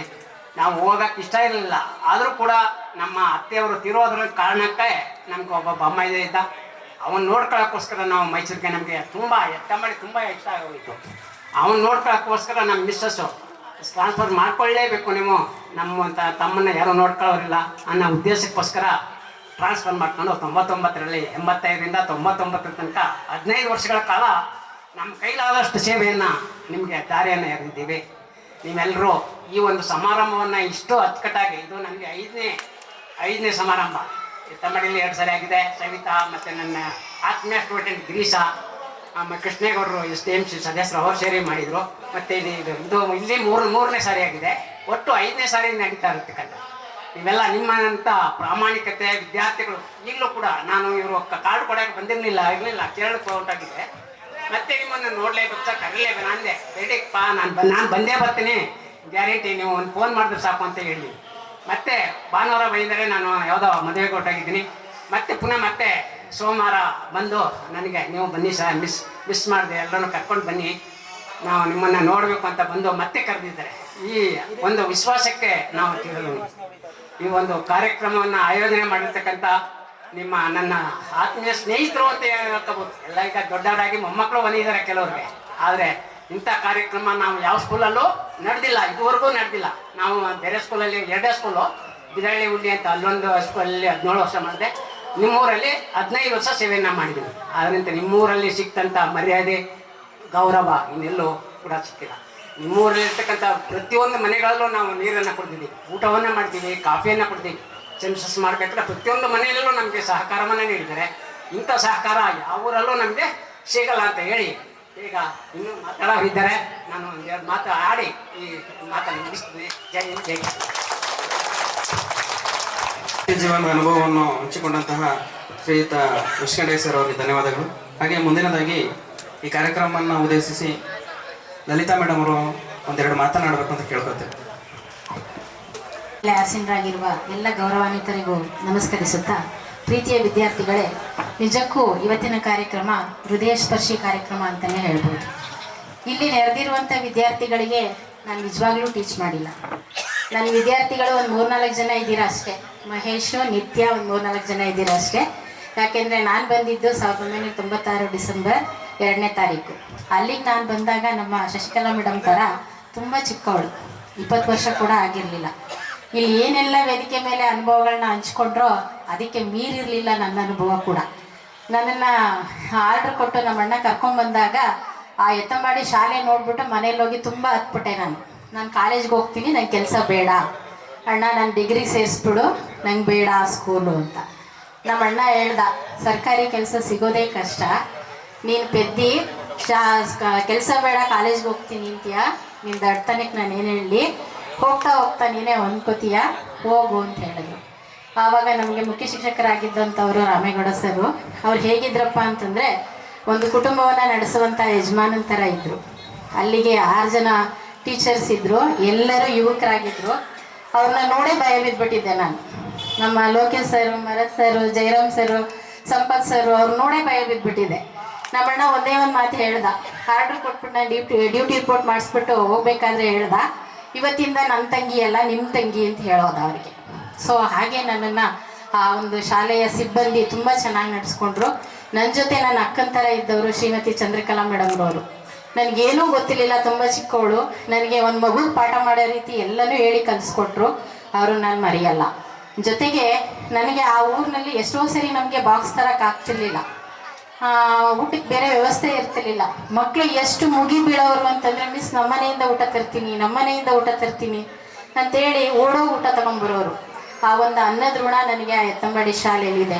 ನಾನು 7 ವರ್ಷಗಳ ಕಾಲ ಸುದೀರ್ಘವಾಗಿ ಆ ಶಾಲೆಯಲ್ಲಿ ಸೇವೆ ಸಲ್ಲಿಸಿದೆ. 1-2 ವರ್ಷದಲ್ಲೇ ಎಲ್ಲ ಶಿಕ್ಷಕರು ವರ್ಗಾವಣೆ ಆಗಿಬಿಟ್ಟು ನಾವು ಕೇವಲ 4 ಜನ ಮಾತ್ರ ಉಳ್ಕೊಂಡ್ವಿ. ರಾಮೇಗೌಡ ಸರ್ ರಿಟೈರ್ಡ್ ಆಗುವಾಗ ನನಗೆ ಮುಖ್ಯ ಶಿಕ್ಷಕಿಯ ಚಾರ್ಜನ್ನು ಕೊಟ್ಟು ಹೋದರು. ಆವಾಗ ನಾನು 6 ತಿಂಗಳ ಕನ್ಸೀವ್ ಇದ್ದೆ, ಗರ್ಭಿಣಿ ಇದ್ದೆ. ಆಗಲೂ ಕೂಡ ನಾನು ಆ ಅವಧಿಯಲ್ಲಿ ಕೆಲಸ ಮಾಡುವಾಗ ಕೂಡ ನನ್ನ ಸಹೋದ್ಯೋಗಿಗಳು ತುಂಬ ಚೆನ್ನಾಗಿ ಸಹಕಾರ ಕೊಡಿದ್ರು. ಜೊತೆಗೆ ಪುಟ್ಟಸ್ವಾಮಿ ಗೌಡ್ರನ್ನ ನಾನು ನೆನೆಸ್ಕೋಬೇಕು, SDMC ಅಧ್ಯಕ್ಷರಾಗಿದ್ದರು. ಅವರು ನನಗೆ ಧೈರ್ಯ ತುಂಬಿ ಕೆಲಸ ಮಾಡೋದಕ್ಕೆ ತುಂಬ ಪ್ರೋತ್ಸಾಹವನ್ನು ನೀಡಿದ್ರು. ಅದಾದಮೇಲೆ ನನಗೆ 2 ಮಕ್ಕಳು ಅಲ್ಲೇ ಆದಮೇಲೆ ನಾನು ಬೆಂಗಳೂರು ವರ್ಗಾವಣೆ ಹೋಗ್ಬಿಟ್ಟೋದೆ. ನನಗೆ ಬೆಂಗಳೂರಲ್ಲಿ ಈ ಥರದ್ದು ಯಾವ ಅನುಭವನೂ ಆಗಲಿಲ್ಲ. ಯಾಕೆಂದರೆ ಅದು ಸಮುದ್ರ. ಅಲ್ಲಿ ಶಾಲೆ ಮತ್ತು ಶಿಕ್ಷಕರ ಸಂಬಂಧ ಅಷ್ಟೊಂದು ಅವಿನಾಭಾವವಾಗಿರಲ್ಲ. ಮಕ್ಕಳು ಶಾಲೆಗೆ ಬರ್ತಾರೆ ಹೋಗ್ತಾರೆ, ಪೇರೆಂಟ್ಸ್ ಕೂಡ ಶಾಲೆ ಕಡೆ ತಿರುಗಿ ನೋಡೋದು ಕಡಿಮೆ. ಯಾಕೆಂದರೆ ಅವರ ಒಂದು ಜೀವನ ಶೈಲಿನೇ ಆಗಿರುತ್ತೆ. ಬೆಳಗ್ಗೆ ಮನೆ ಬಿಟ್ಟರೆ ಒಂದು ಸಂಜೆ ಮನೆ ಸೇರೋ ಅಷ್ಟೊತ್ತಿಗೆ ಶಾಲೆ ಮುಚ್ಚಿರ್ತಿತ್ತು. ಬೇರೆ ಯಾವ ಪೋಷಕರ ಸಭೆಗೂ ಅವ್ರು ಬರ್ತಾ ಇರಲಿಲ್ಲ. ಸೊ ಹಾಗಾಗಿ ಆ ಬಾಂಡಿಂಗು ನನಗೆಲ್ಲೂ ಆ ಥರದ ಒಂದು ಒಳ್ಳೆಯ ಅನುಭವವನ್ನು ಕೊಡಲಿಲ್ಲ. ಆದರೆ ಎತ್ತಂಬಾಡಿ ಅನುಭವ ಫಸ್ಟ್ ಈಸ್ ಬೆಸ್ಟ್ ಇಂಪ್ರೆಸ್ ಅನ್ನೋ ಥರ ನಮ್ಮ ಭೀಮವ ನಾಯಕ್ ಸರ್ ಹೇಳಿದ ಹಾಗೆ ಮೈ ಆಟೋಗ್ರಾಫ್ ಅನ್ನೋ ಥರ ಇದೆ. ಎಲ್ಲವೂ ಮೊದಲನೇ ಅನುಭವಗಳು ಉತ್ತಮವಾಗಿರ್ತವೆ. ಸೊ ಆ ಒಂದು ಅನುಭವನ ನಾನು ಯಾವತ್ತೂ ಮರೆಯಲ್ಲ. ಇವತ್ತು ನಾನು ಈ ಕಾರ್ಯಕ್ರಮಕ್ಕೆ ಬರಬೇಕಾದ್ರೆ ಕೂಡ ನನ್ನ ಮಕ್ಕಳು ಮತ್ತು ನನ್ನ ಹಸ್ಬೆಂಡು ತುಂಬ ಖುಷಿಪಟ್ಟರು. ನೀನು 29 ವರ್ಷದ ನಂತರನೂ ಕೂಡ ಆ ವಿದ್ಯಾರ್ಥಿಗಳು ನಿನ್ನನ್ನು ನೆನೆಸ್ಕೊಂಡು ಬಹಳ ವಿಶೇಷವಾಗಿ ಆಹ್ವಾನಿಸಿದ್ದಾರೆ ಅಂದರೆ ನೀನು ಇದನ್ನ ಮಿಸ್ ಮಾಡ್ಕೋಬೇಡ, ಹೋಗು, ಇಂಥ ಕಾರ್ಯಕ್ರಮಗಳು ನಿನಗೆ ಸಿಗಲ್ಲ ಅಂತೇಳಿ ಕಳಿಸಿದ್ರು. ನನಗೆ ನನ್ನ 29 ವರ್ಷದ ಸೇವೆಯಲ್ಲಿ ಸುಮಾರು ಪ್ರಶಸ್ತಿಗಳು ಬಂದಿದೆ. ಜಿಲ್ಲಾ ಪ್ರಶಸ್ತಿ, ತಾಲೂಕು ಪ್ರಶಸ್ತಿ, ಜನಮೆಚ್ಚಿದ ಶಿಕ್ಷಕಿ, ಈ ಥರ ಬೇಕಾದಷ್ಟು ಪ್ರಶಸ್ತಿಗಳು ಬಂದಿದೆ. ಆದರೆ ಅದು ಯಾವುದು ನನಗೆ ಈ ಕಾರ್ಯಕ್ರಮದಷ್ಟು ಖುಷಿ ಕೊಟ್ಟಿಲ್ಲ ಅಂತ ನಾನಾದರೂ ಭಾವಿಸ್ತೀನಿ. ಒಬ್ಬ ಶಿಕ್ಷಕನಿಗೆ ರಾಷ್ಟ್ರ ಪ್ರಶಸ್ತಿಗಿಂತ ತನ್ನ ವಿದ್ಯಾರ್ಥಿಗಳು ತನ್ನನ್ನು ಗೌರವಿಸ್ತಾರಲ್ಲ, ಅದಕ್ಕಿಂತ ಉತ್ತಮವಾದಂಥ ಒಂದು ಸನ್ಮಾನ ಇನ್ಯಾವುದೋ ಇರಲಾರ್ದು ಅಂತ ಇಷ್ಟು ಮಾತಾಡೋಕ್ಕೆ ಅವಕಾಶ ಮಾಡಿಕೊಟ್ಟ ನಮ್ಮೆಲ್ಲರಿಗೂ ವಂದಿಸಿ ನನ್ನ ಮಾತನ್ನು ಮುಗಿಸ್ತೀನಿ. ತಮ್ಮ ವೃತ್ತಿ ಜೀವನದ ಅನುಭವವನ್ನು ಹಂಚಿಕೊಂಡಂತಹ ಶ್ರೀಮತಿ ಲಲಿತಾ ಮೇಡಮ್ ಅವರಿಗೆ ಧನ್ಯವಾದಗಳು. ಹಾಗೆಯೇ ಈ ಕಾರ್ಯಕ್ರಮವನ್ನು ಉದ್ದೇಶಿಸಿ ಶ್ರೀಯುತ ಶ್ರೀ ತಿರುಕಪ್ಪ ಎಸ್ ಮರದ್ರವರು ತಮ್ಮ ಅನಿಸಿಕೆಗಳನ್ನು ಹಂಚ್ಕೊಳ್ಬೇಕು ಅಂತ ಕೇಳ್ಕೊತೀನಿ. ಎಲ್ಲರಿಗೂ ಶರಣಾರ್ಥಿಗಳು. ಸರ್ಕಾರ ಉತ್ತರ ಕರ್ನಾಟಕವನ್ನು ನಿರ್ಲಕ್ಷಿಸ್ತಿದೆ ಅಂತಾರೆ. ವೇದಿಕೆಯಲ್ಲೂ ಉತ್ತರ ಕರ್ನಾಟಕದವ್ರು ನಿರ್ಲಕ್ಷಿಸಿದಂಗೆ ಆಗಿತ್ತು ಅನ್ನೋದು ನನ್ನ ಅನಿಸಿಕೆ ಆಯಿತು. ಯಾಕಂದರೆ ದಕ್ಷಿಣ ಕರ್ನಾಟಕ ಇರ್ತಕ್ಕಂಥ ಎಲ್ಲರೂ ದಕ್ಷಿಣ ಕರ್ನಾಟಕದವ್ರೆ. ಅದು ಒಂದು ಕಾರಣ ಇರಬೇಕು, ಲೇಟಾಗಿ ಬಂದಿರೋದು ಒಂದು ಕಾರಣ ಇರಬೇಕು. ನಾನು ಒಬ್ಬನೇ ಉತ್ತರ ಕರ್ನಾಟಕದವನು. ಇರಲಿ, ನನಗೆ ಜೋಕಿ ಹೇಳಿದೆ, ನೀವೇನು ನಿರ್ಲಕ್ಷ್ಯ ಮಾಡಿಲ್ಲ. ನಿರ್ಲಕ್ಷ್ಯ ಮಾಡಿದರೆ ನಾನು ಅಲ್ಲಿಂದ ಇಲ್ಲಿ ಕರೆಸಿರಲಿಲ್ಲ. ನಮ್ಮಲ್ಲಿ ಒಂದು ಗಾದೆ ಮಾತಿದೆ ಉತ್ತರ ಕರ್ನಾಟಕದಲ್ಲಿ, ಭಾಷಣಕ್ಕೆ ಕೊನೆಯ ಭಾಷಣಕಾರಾಗಿ ಹೋಗಬಾರ್ದು, ಭಾಷಣಕ್ಕೆ ಕೊನೆಯ ಭಾಷಣಕಾರಾಗಿ ಹೋಗಬಾರ್ದು, ಮನೆಗೆ ಕಿರಿ ಸೊಸೆಯಾಗಿ ಹೋಗಬಾರ್ದು, ಮನೆಗೆ ಕಿರಿ ಸೊಸೆಯಾಗಿ ಹೋಗಬಾರ್ದು. ಅಂದರೆ ಕಿರಿ ಸೊಸೆಗೆ ಯಾವ ಜವಾಬ್ದಾರಿ ಗೊತ್ತಿರೋದಿಲ್ಲ, ಅವಳು ಸುಮ್ಮನೆ ಎಲ್ಲದಕ್ಕೂ ಹ್ಞೂ ಹ್ಞೂ ಅಂತಿರ್ತಾಳೆ. ನಾವು ಹಂಗೇನಬೇಕಾಗಿದೆ. ಎಲ್ಲರೂ ಇನ್ನೊಂದು ಗಾದೆ ಮಾತಿದೆ, ಕತ್ತೆ ಮೇದಲ್ಲಿ ಹಿನ್ನೆಲೆಯ ಮೇವು ಅನ್ನಂಗೆ. ಕತ್ತೆ ಮೇಯ್ತಪ್ಪ ಅಂತಂದ್ರೆ ಮೇವೇ ಇರೋದಿಲ್ಲ ಅಲ್ಲಿ. ಎಲ್ಲರೂ ಮೇಯ್ಬಿಟ್ಟಾರ ಈಗ. ಎಲ್ಲರೀಗ ಜ್ಞಾನದ ಕತ್ತೆಗಳಲ್ಲ, ಕತ್ತೆ ಶ್ರೇಷ್ಠ. ಅದು ಕತ್ತೆ ಅಂತ ನಿಯತ್ತಿನ ಪ್ರಾಣಿ ಯಾವುದೂ ಇಲ್ಲ ಸರ್, ಅನ್ಯತಾ ಭಾವಿಸ್ಬಾರ್ದು. ಯಾಕಂದ್ರೆ ಕತ್ತೆ ಅಷ್ಟು ಮೇವನ್ನು ಏನು ಬಿಡೋದಿಲ್ಲ. ಹಂಗೆ ಎಲ್ಲ ಮೇಯ್ಬಿಟ್ಟಾರೆ ಇವರೆಲ್ಲರೂ. ನಾನು ಮೇಯಕ್ಕೆ ಏನು ಉಳಿದಿಲ್ಲ. ಆದರೂ ನಿಮಗೇನು ಬಟ್ಟೆ ಭಾಳ ಸಿಗುತ್ತೆ ನಿಮಗೆ, ಜ್ಞಾನ ಹಸಿವು. ಆದ್ದರಿಂದ ನಾನು ತಮ್ಮಲ್ಲಿ ಏನು ಮನವಿ ಮಾಡ್ಕೊತೀನಿ ಅಂದರೆ, ಈ ನನ್ನ ಭಾಷಣ ಮುಗಿದ ಮೇಲೆ ವಿದ್ಯಾರ್ಥಿಗಳು ಒಂದೆರಡು ಅನಿಸಿಕೆಗಳನ್ನು ತಾವು ಯಾರಾದರೂ ಹೇಳಿದ್ರೆ ಒಳ್ಳೆಯದು. ನಾನು ಸರ್ವಜ್ಞ ನಾಡಿನಿಂದ ಈ ದೇವಿಯ ಸನ್ನಿಧಿಗೆ ಬರಬೇಕಾದ್ರೆ ಸಾಕಷ್ಟು ಎಡರು ತೊಡರುಗಳಿದ್ದು, ಸುಮ್ಮನೆ ಇವರು ಎತ್ತಮಾಡಿ ನೆಲ್ಮೆಯ ವಿದ್ಯಾರ್ಥಿಗಳ ಸಂಘದವರು ಹಾಕಿದ್ರು ಬರ್ಬೇಕು ಸರ್ ಅಂತಂದು, ನಾನು ಏನೋ ಒಂದು ಇದ್ರಾಗ ಮೂರನೇ ಬರ್ತೇನೆ ಅಂದ್ಬಿಟ್ಟೆ. ಬಿಟ್ಬಿಡ್ತಾರೆ ಬಿಡು, ಏನು ಮಾಡಲ್ಲ ಇವರು ಅಂತಂದು. ಆಮೇಲೆ ಗಿರೀಶ್ ಬೆಳಗನ ಫೋನ್ ಮಾಡೋದು, ಸಾಯಂಕಾಲ ಫೋನ್ ಮಾಡೋದು, ರಾತ್ರಿ ಫೋನ್ ಮಾಡೋದು, ನಮ್ಮ ಮನೆಗೆ ಫೋನ್ ಮಾಡೋದು, ಸರ್ ಹೋಗ್ಬೇಕು ಹೇಳ್ರಿ ಅಂತಂದು. ಆದರೂ ಇಲಾಖೆಯ ನಿಯಮಗಳು ಯಾವಾಗ ಹೆಂಗಿರ್ತಾವೆ ಅಂತ ಗೊತ್ತಾಗೋದಿಲ್ಲ. ಇವತ್ತು ಪ್ರತಿಭಾ ಕಾರಂಜಿ ಇತ್ತು, ಅದಕ್ಕೆ ನಮ್ಮ ಬಿ ಅವ್ರ ಹತ್ರ ಹೋದೆ. ಸರ ಹಿಂಗೆ ನಮ್ಮ ಕಾರ್ಯಕ್ರಮ ಇಟ್ಕೊಂಡಿದ್ದಾರೆ ಇದರಲ್ಲಿ ಮಂಡ್ಯ ಜಿಲ್ಲೆಯಲ್ಲಿ.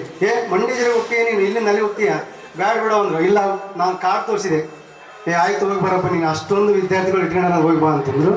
ಅದಕ್ಕೆ ಬಸವಣ್ಣವರು ಒಂದು ವಚನ ಹೇಳ್ತಾರೆ, ನೀ ನುಲಿದರೆ ಕೊರಡು ಕೊನರುವುದಯ್ಯ, ನೀ ನುಲಿದರೆ ಕೊರಡು ಕೊನರುವುದಯ್ಯ, ನೀ ನೊಲಿದರೆ ಬರಡುವಯ್ಯ, ನೀ ನೊಲಿದರೆ ಬರಡು ಮನರುವುದಯ್ಯ, ನೀ ನೊಲಿದರೆ ವಿಷವಾಮೃತವಯ್ಯ, ನೀ ನೊಲಿದರೆ ವಿಷವಾಮೃತವಯ್ಯ, ನೀ ನೊಲಿದರೆ ಸಕಲ ಪಡಿ ಪದಾರ್ಥವು ಇದರಲ್ಲಿರ್ಪಿದು ಕೂಡಲ ಸಂಗಮ ದೇವ, ನೀ ನೊಲಿದರೆ ಸಕಲ ಪಡಿ ಪದಾರ್ಥವು ಇದರಲ್ಲಿರ್ಪುದು ಕೂಡಲ ಸಂಗಮ ದೇವ. ಈ ಒಂದು ವಚನವನ್ನು ಹೇಳಿದಾಗ ವೇದಿಕೆಯ ಮೇಲೆ ಎಲ್ಲರೂ ಶರಣ ಕೂತ್ಕೊಂಡಿರ್ತಾರೆ. ಅಲ್ಲಮ ಪ್ರಭುಗಳು ಮೇನು, ಅದು ಗುರುಗಳು ಶೂನ್ಯ ಸಿಂಹಾಸನದಲ್ಲಿ ಎಲ್ಲರನ್ನ ಕೇಳ್ತಾರೆ, ಇದರಲ್ಲಿ ಶ್ರೇಷ್ಠ ಭಕ್ತರು ಯಾರಪ್ಪ ಅಂತ ಕೇಳ್ತಾರೆ. ಎಲ್ಲರೂ ಏನು ಮಾಡ್ತಾರೆ, ಅಲ್ಲಮ ಪ್ರಭುಗಳೇ ಶ್ರೇಷ್ಠ ಭಕ್ತರು, ಮಡಿವಾಳ ಮಾಚಯ್ಯ ಶ್ರೇಷ್ಠ ಭಕ್ತ, ಹಡಪದಪ್ಪಣ್ಣ ಶ್ರೇಷ್ಠ ಭಕ್ತ, ಹರಳಯ್ಯ ಶ್ರೇಷ್ಠ ಭಕ್ತ ಅಂತ ಬಸವಣ್ಣ ಸುಮ್ಮನೆ ಕೂತ್ಕೊಂಡಿರ್ತಾರೆ. ಅಲ್ಲಮ ಪ್ರಭುಗಳು ಕೇಳ್ತಾರೆ, ನೀನು ಸುಮ್ಮನೆ ಕೂತ್ಕೊಂಡಿಲ್ಲ, ನೀನು ಹೇಳಪ್ಪ ಇಷ್ಟು ಜನರಾಗ ಶ್ರೇಷ್ಠ ಭಕ್ತ ಯಾರು ಅಂತಂದು. ಬಸವಣ್ಣವರು ನಾನೇ ಶ್ರೇಷ್ಠ ಭಕ್ತ ಎಲ್ಲರಿಗಿಂತ ಅಂದ್ಬಿಡ್ತಾರೆ. ಅವಾಗ ಪ್ರಭುದವರಿಗೆ ಸಿಟ್ಟು ಬರ್ತದೆ, ಏನಪ್ಪ ನಿನಗೂ ಅಹಂಕಾರನ, ನೀನಂತ ಶ್ರೇಷ್ಠ ಭಕ್ತ, ನಿನಗೂ ಅಹಂಕಾರ ಬಂತ ಅಂತ. ಅವ ಬಸವಣ್ಣವ್ರು ಹೇಳ್ತಾರೆ, ನಾನು ಬರೀ ಭಕ್ತ, ಇವರು ಶ್ರೇಷ್ಠ ಭಕ್ತರು, ಇವರೆಲ್ಲ ಶಿವಸ್ವರೂಪಿಗಳು ಅಂದ್ಬಿಡ್ತಾರೆ. ಅಂದ್ರೆ ಜ್ಞಾನ, ಗುರುಗಳು ಹೇಳ್ತಕ್ಕಂಥ ಜ್ಞಾನ, ಒಂದು ಮಾತಿನ ಅರ್ಥ ನಮ್ಮ ಇಡೀ ಜೀವನವನ್ನೇ ಬದಲಾಯಿಸಬಲ್ಲದು. ಆ ಜೀವನವನ್ನು ನಾವು ಸಂತೃಪ್ತಿಯಿಂದ, ಈಗೆಲ್ಲ ಎಲ್ಲ ಗುರುಗಳು ನಮ್ಮ ನನಗಂತ ಹಿರಿಯರಾಗಿರ್ತಕ್ಕಂಥವರು ಹೇಳಿದ್ದಾರೆ, ಅವರ ಒಂದು ಅನುಭವಿಕ ನುಡಿಗಳನ್ನು ತಾವೆಲ್ಲ ಮನವಿಟ್ಟು ಕೇಳಬೇಕು. ಹಾಗೆಯೇ ಎಲ್ಲ ಶಿಕ್ಷಕರು ತಮ್ಮ ತಮ್ಮ ಅನುಭವಗಳನ್ನು ಹೇಳಿದರೆ, ನಂದು ಒಂದೇ ಒಂದು ಅನುಭವ ಹೇಳ್ತೀನಿ, ತಾವು ಕಿವಿಗೊಟ್ಟು ಕೇಳಬೇಕು. ಯಾಕಂದರೆ ನಿಮಗಿಂತ ಹೆಚ್ಚಿನ ಹಸಿವು ನನಗಾಗಿದೆ. ಬೆಳಿಗ್ಗೆ 7 ಗಂಟೆಗೆ ತಿಂಡಿ ತಿಂದ್ರೆ ನಾವು. ಆಮೇಲೆ ಬರಬೇಕಾದ್ರೆ ನಾನು ಹಾವೇರಿಯಿಂದ ಬರಬೇಕಾದ್ರೆ ಬಸ್ಸು ಇದಾಗಿ ಚಾರ್ಜ್ ಹೋಗಿ, ಬ್ಯಾಟ್ರಿ ಚಾರ್ಜ್ ಹೋಗಿ ಬಸ್ 1 ತಾಸು ತುಮಕೂರಲ್ಲಿ ನಿಂತ್ಕೊಂಡಿತ್ತು. ಎಷ್ಟೋ ಕಷ್ಟಪಟ್ಟು ಬೆಂಗಳೂರು ಬಂದೆ. ನನ್ನ ಉದ್ದೇಶ ಏನಿತ್ತು, ಬೆಂಗಳೂರಲ್ಲಿ ನನ್ನ ಮಗ ಓದ್ತಾ ಇದ್ದಾನೆ, ಅವನಿಗೆ ತಿಂಡಿ ತಗೊಂಡು ಕೊಟ್ಟು ಈ ಫಂಕ್ಷನಿಗೆ ಬರೋದಿತ್ತು. 2 ಉದ್ದೇಶ ಇತ್ತು. ಬಟ್ ಅಲ್ಲಿ ಬೆಂಗಳೂರಿಗೆ ಬರೋದೇ 7 ಆಗಿಬಿಡ್ತು. ಇನ್ನು ಅವನ ಹತ್ರ ಹೋಗೋಕ್ಕೆ ಸಾಧ್ಯ ಇಲ್ಲ ಅಂತಂದು ತುಮಕೂರಾಗಿದ್ದಾಗ ಅವನಿಗೆ ಫೋನ್ ಮಾಡಿದೆ, ನೀನೇ ಬರಪ್ಪ ಮೆಜೆಸ್ಟಿಕ್ಕಿಗೆ ಅಂತ. ಬಂದಮೇಲೆ ತಿಂಡಿ ಕೊಟ್ಟು ಬಂದೆ. ಬರಬೇಕಾದ್ರೆ ಮತ್ತೆ ಬೆಂಗಳೂರಿಂದ ನಿಮ್ಮೂರಿಗೆ ಬರಬೇಕಾದ್ರೆ ಹಾರೋಹಳ್ಳಿ ಹತ್ರ ಬಸ್ ಸ್ಟಾಪ್ ಹತ್ರ ನಾ ಇರ್ತಕ್ಕಂಥ ಬಸ್ಸು ಕಾರಿಗೆ ಗುದ್ದಿಬಿಡ್ತು. ಅಲ್ಲಿ ಬಸ್ ಪೊಲೀಸರು ತಗೊಂಡೋಗ್ಬಿಟ್ರು. ಅಲ್ಲಿ 1 ಅರ್ಧ ಗಂಟೆ ಲೇಟ್ ಆಯಿತು. ನಾನು ಬಂದಿದ್ದೆ ಸರಿ ಇಲ್ಲ ಅನ್ನೋಗ್ಬಿಟ್ಟು ನನಗೆ. ಆದರೆ ಇಲ್ಲಿ ಬಂದ ಮೇಲೆ ಅದು ನನಗೆ 30 ಹಿಂದೆ ನನಗೆ ಕಣ್ಣೀರು ಬಂದಿತ್ತು. ಯಾಕೆ ಕಣ್ಣೀರು ಬಂದಿತ್ತು ಅಂದರೆ, ನಾನು ನಿಮ್ಮ ಎತ್ತಂಬಡಿಗೆ ಶಿಕ್ಷಕನಾಗಿ ಬಂದಾಗ ನಿಮ್ಮ ಭಾಷೆಗಳು ನನಗೆ ಅರ್ಥನೇ ಆಗ್ತಿರಲಿಲ್ಲ. ಈಗ ನನ್ನ ಭಾಷೆ ಕೆಲವು ನಿಮಗೆ ಅರ್ಥ ಆಗಲಿಕ್ಕಿಲ್ಲ. ಎಲ್ಲಿಯೇ ಉತ್ತರ ಕರ್ನಾಟಕ, ಎಲ್ಲಿಯೇ ದಕ್ಷಿಣ ಕರ್ನಾಟಕ. ಆಮೇಲೆ ನಮ್ಮ ಕಡೆ ಹೆದರಿಸ್ಬಿಡ್ತಾರೆ ನಮ್ಮನ್ನು. ಮಂಡ್ಯಕ್ಕೆ ಹೋಗ್ತೀಯ ನೀನು, ಮಂಡ್ಯದಾಗ ಡ್ಯೂಟಿ ಮಾಡ್ತೀಯ, ಮಂಡ್ಯದಾಗ ಹೋಗುವ ಜನ ಸರಿ ಇಲ್ಲ, ಭಾರಿ ಹೊರಟ ಭಾಷೆ ಜನ ಅದರ. ಇಲ್ಲಿ ಬಂದಮೇಲೆ ಗೊತ್ತಾಯ್ತು ನಮಗೆ, ಜನ ಹೊರಟಿಲ್ಲ, ಭಾಷೆ ಹೊರಟಿಲ್ಲ, ಅವರ ಹೃದಯ ಹೂವಿನಂತ ಹೃದಯ ಅಂತ ಗೊತ್ತಾಯ್ತು ನಮಗೆ ಎತ್ತಂಬಡಿ ಬಂದಮೇಲೆ. ಯಾಕತ್ತಪ್ಪ ನಾನು ಅಂದರೆ, ಭಾಷೆ ನನಗೆ ಸ್ವಲ್ಪ ತೊಡಕಾಗಿತ್ತು.